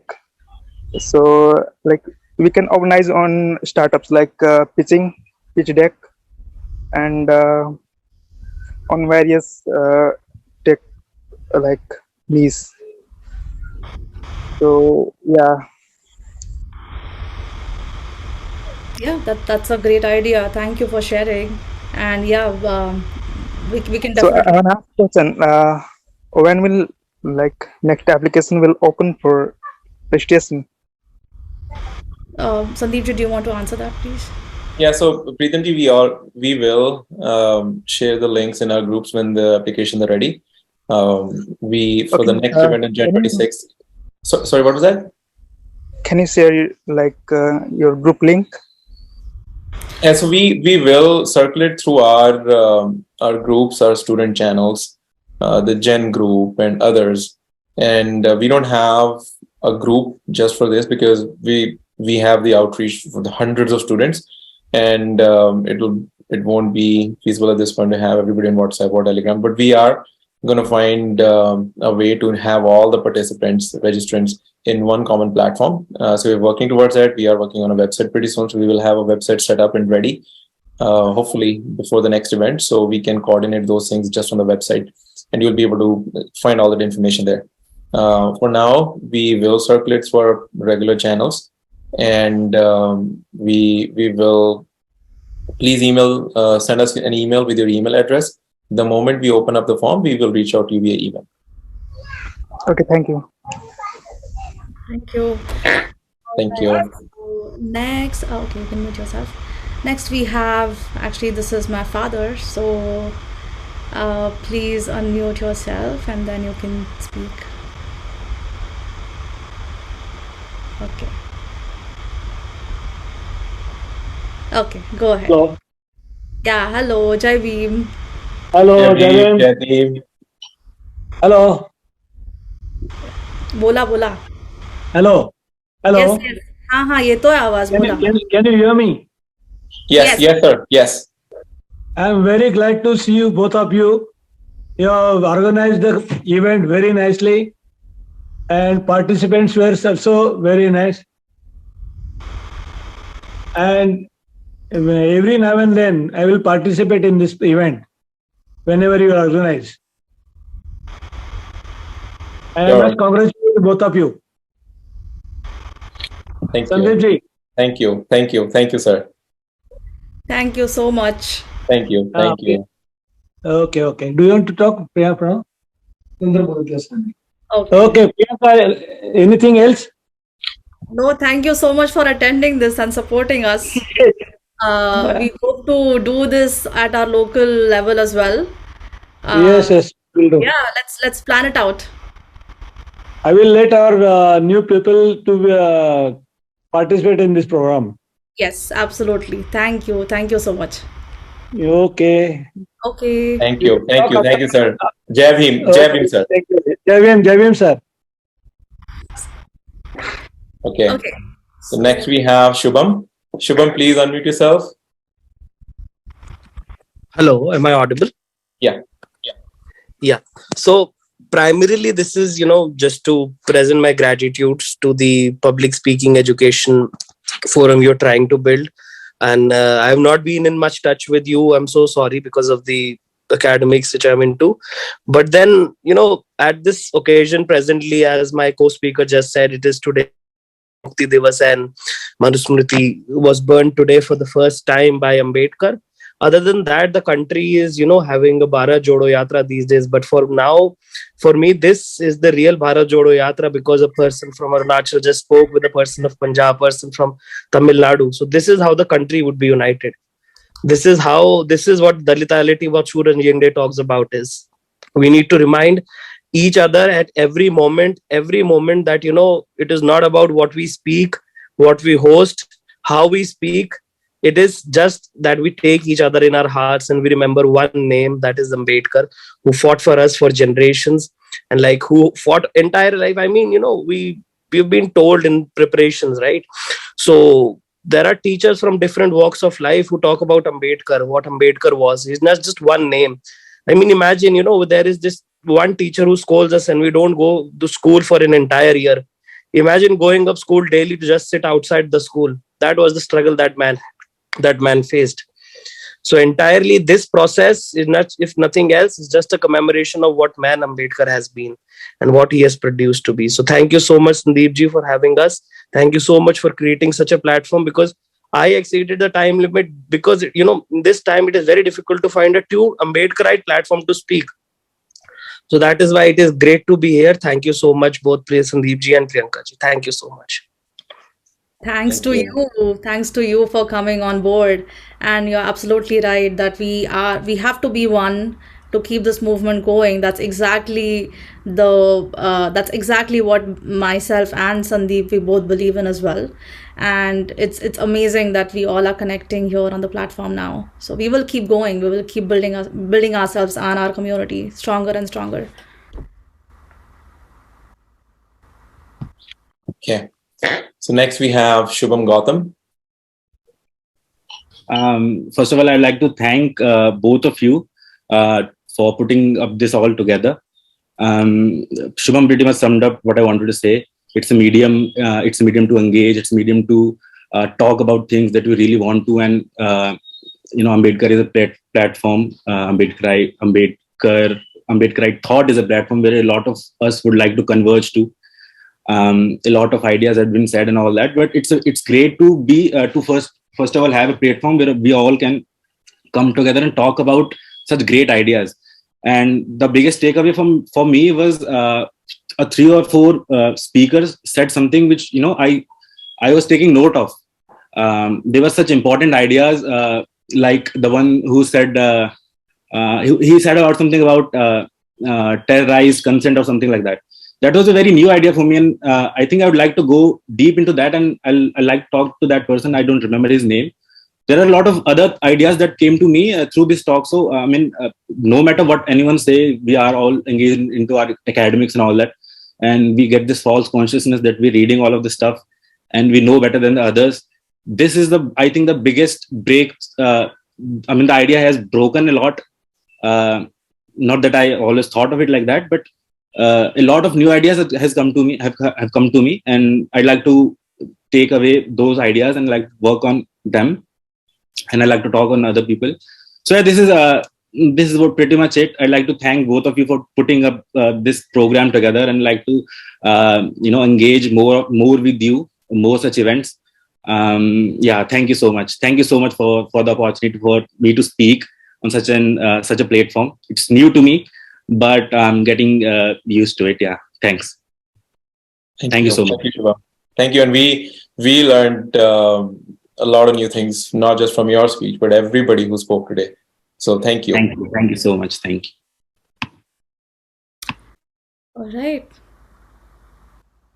I think that was a really, really long inaugural event, and it went fantastically well. Yeah, I think we can close now, right, Sandeep ji? Yeah, let's just give one last chance. Anybody else on the call? Any of the participants, family members, friends, anybody else who wants to say something and speak up? Sir. Anusiya. Anusiya, please go ahead. Thank you, sir. Thank you for the wonderful opportunity. And I want to ask that we want to connect more. We want to be connected till end. So how we will connect in future? Priyanka, do you want to answer that? Okay, yeah, maybe we both can answer this question. So we definitely will be connected. We have all your contacts, and you have our email address as well. So for now, we can keep connected with the email itself, and then we have like certain future plans and in the future we will reach out to you as well. So because we have to plan out everything and then build on top of it, right? So yeah, even if you don't hear us in like next 1 month or two, we are definitely going to reach out the third or the fourth month. So that's what I will answer. Sandeep ji, you may add your inputs here.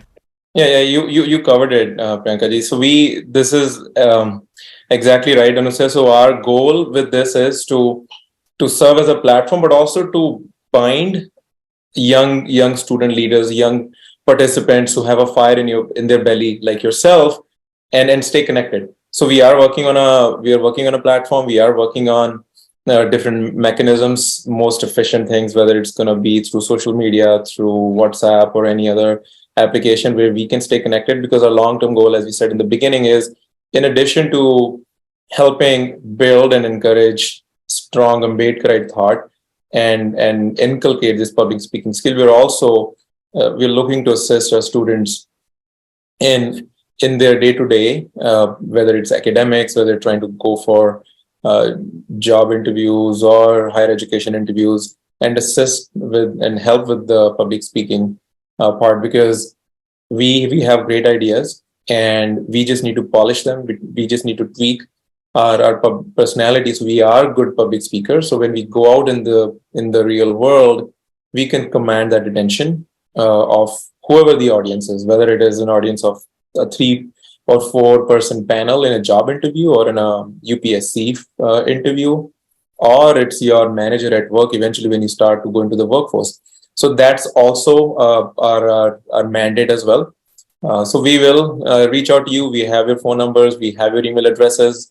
We will, as Priyanka ji said, if it's not the next month, in a couple of months, we for sure will reach out and we will start to publish those ideas and start to engage more with leaders like yourself. Yeah, until then, just keep working, keep doing the good work that you're doing already. Yeah. But yeah, we will definitely connect. We'll stay connected. Anybody else? Okay. Hearing none. So one thing before we end, again, I know many folks have left. It's been a long 5 hours. We will be reaching out to all the winners and all the participants to deliver the prize money and also the participation money that we had declared earlier. So please look forward to that. We will be working with you. We'll be making phone calls to gather information and whatever is the best way to transfer. So we will start doing that by tomorrow. All the participants, all the winners, please stay tuned. All right. Okay. I'm just keep playing the music and have a happy Sunday, guys. Enjoy the rest of the day. Yep. Have a great Alrighty, take care. Have a great day. Thank you, Sandeep. Thank you, Priyanka. And thank you, participants. Have a great time. See you next Thank time. you. Thank you, everybody. Bye-bye. Bye-bye. Bye-bye.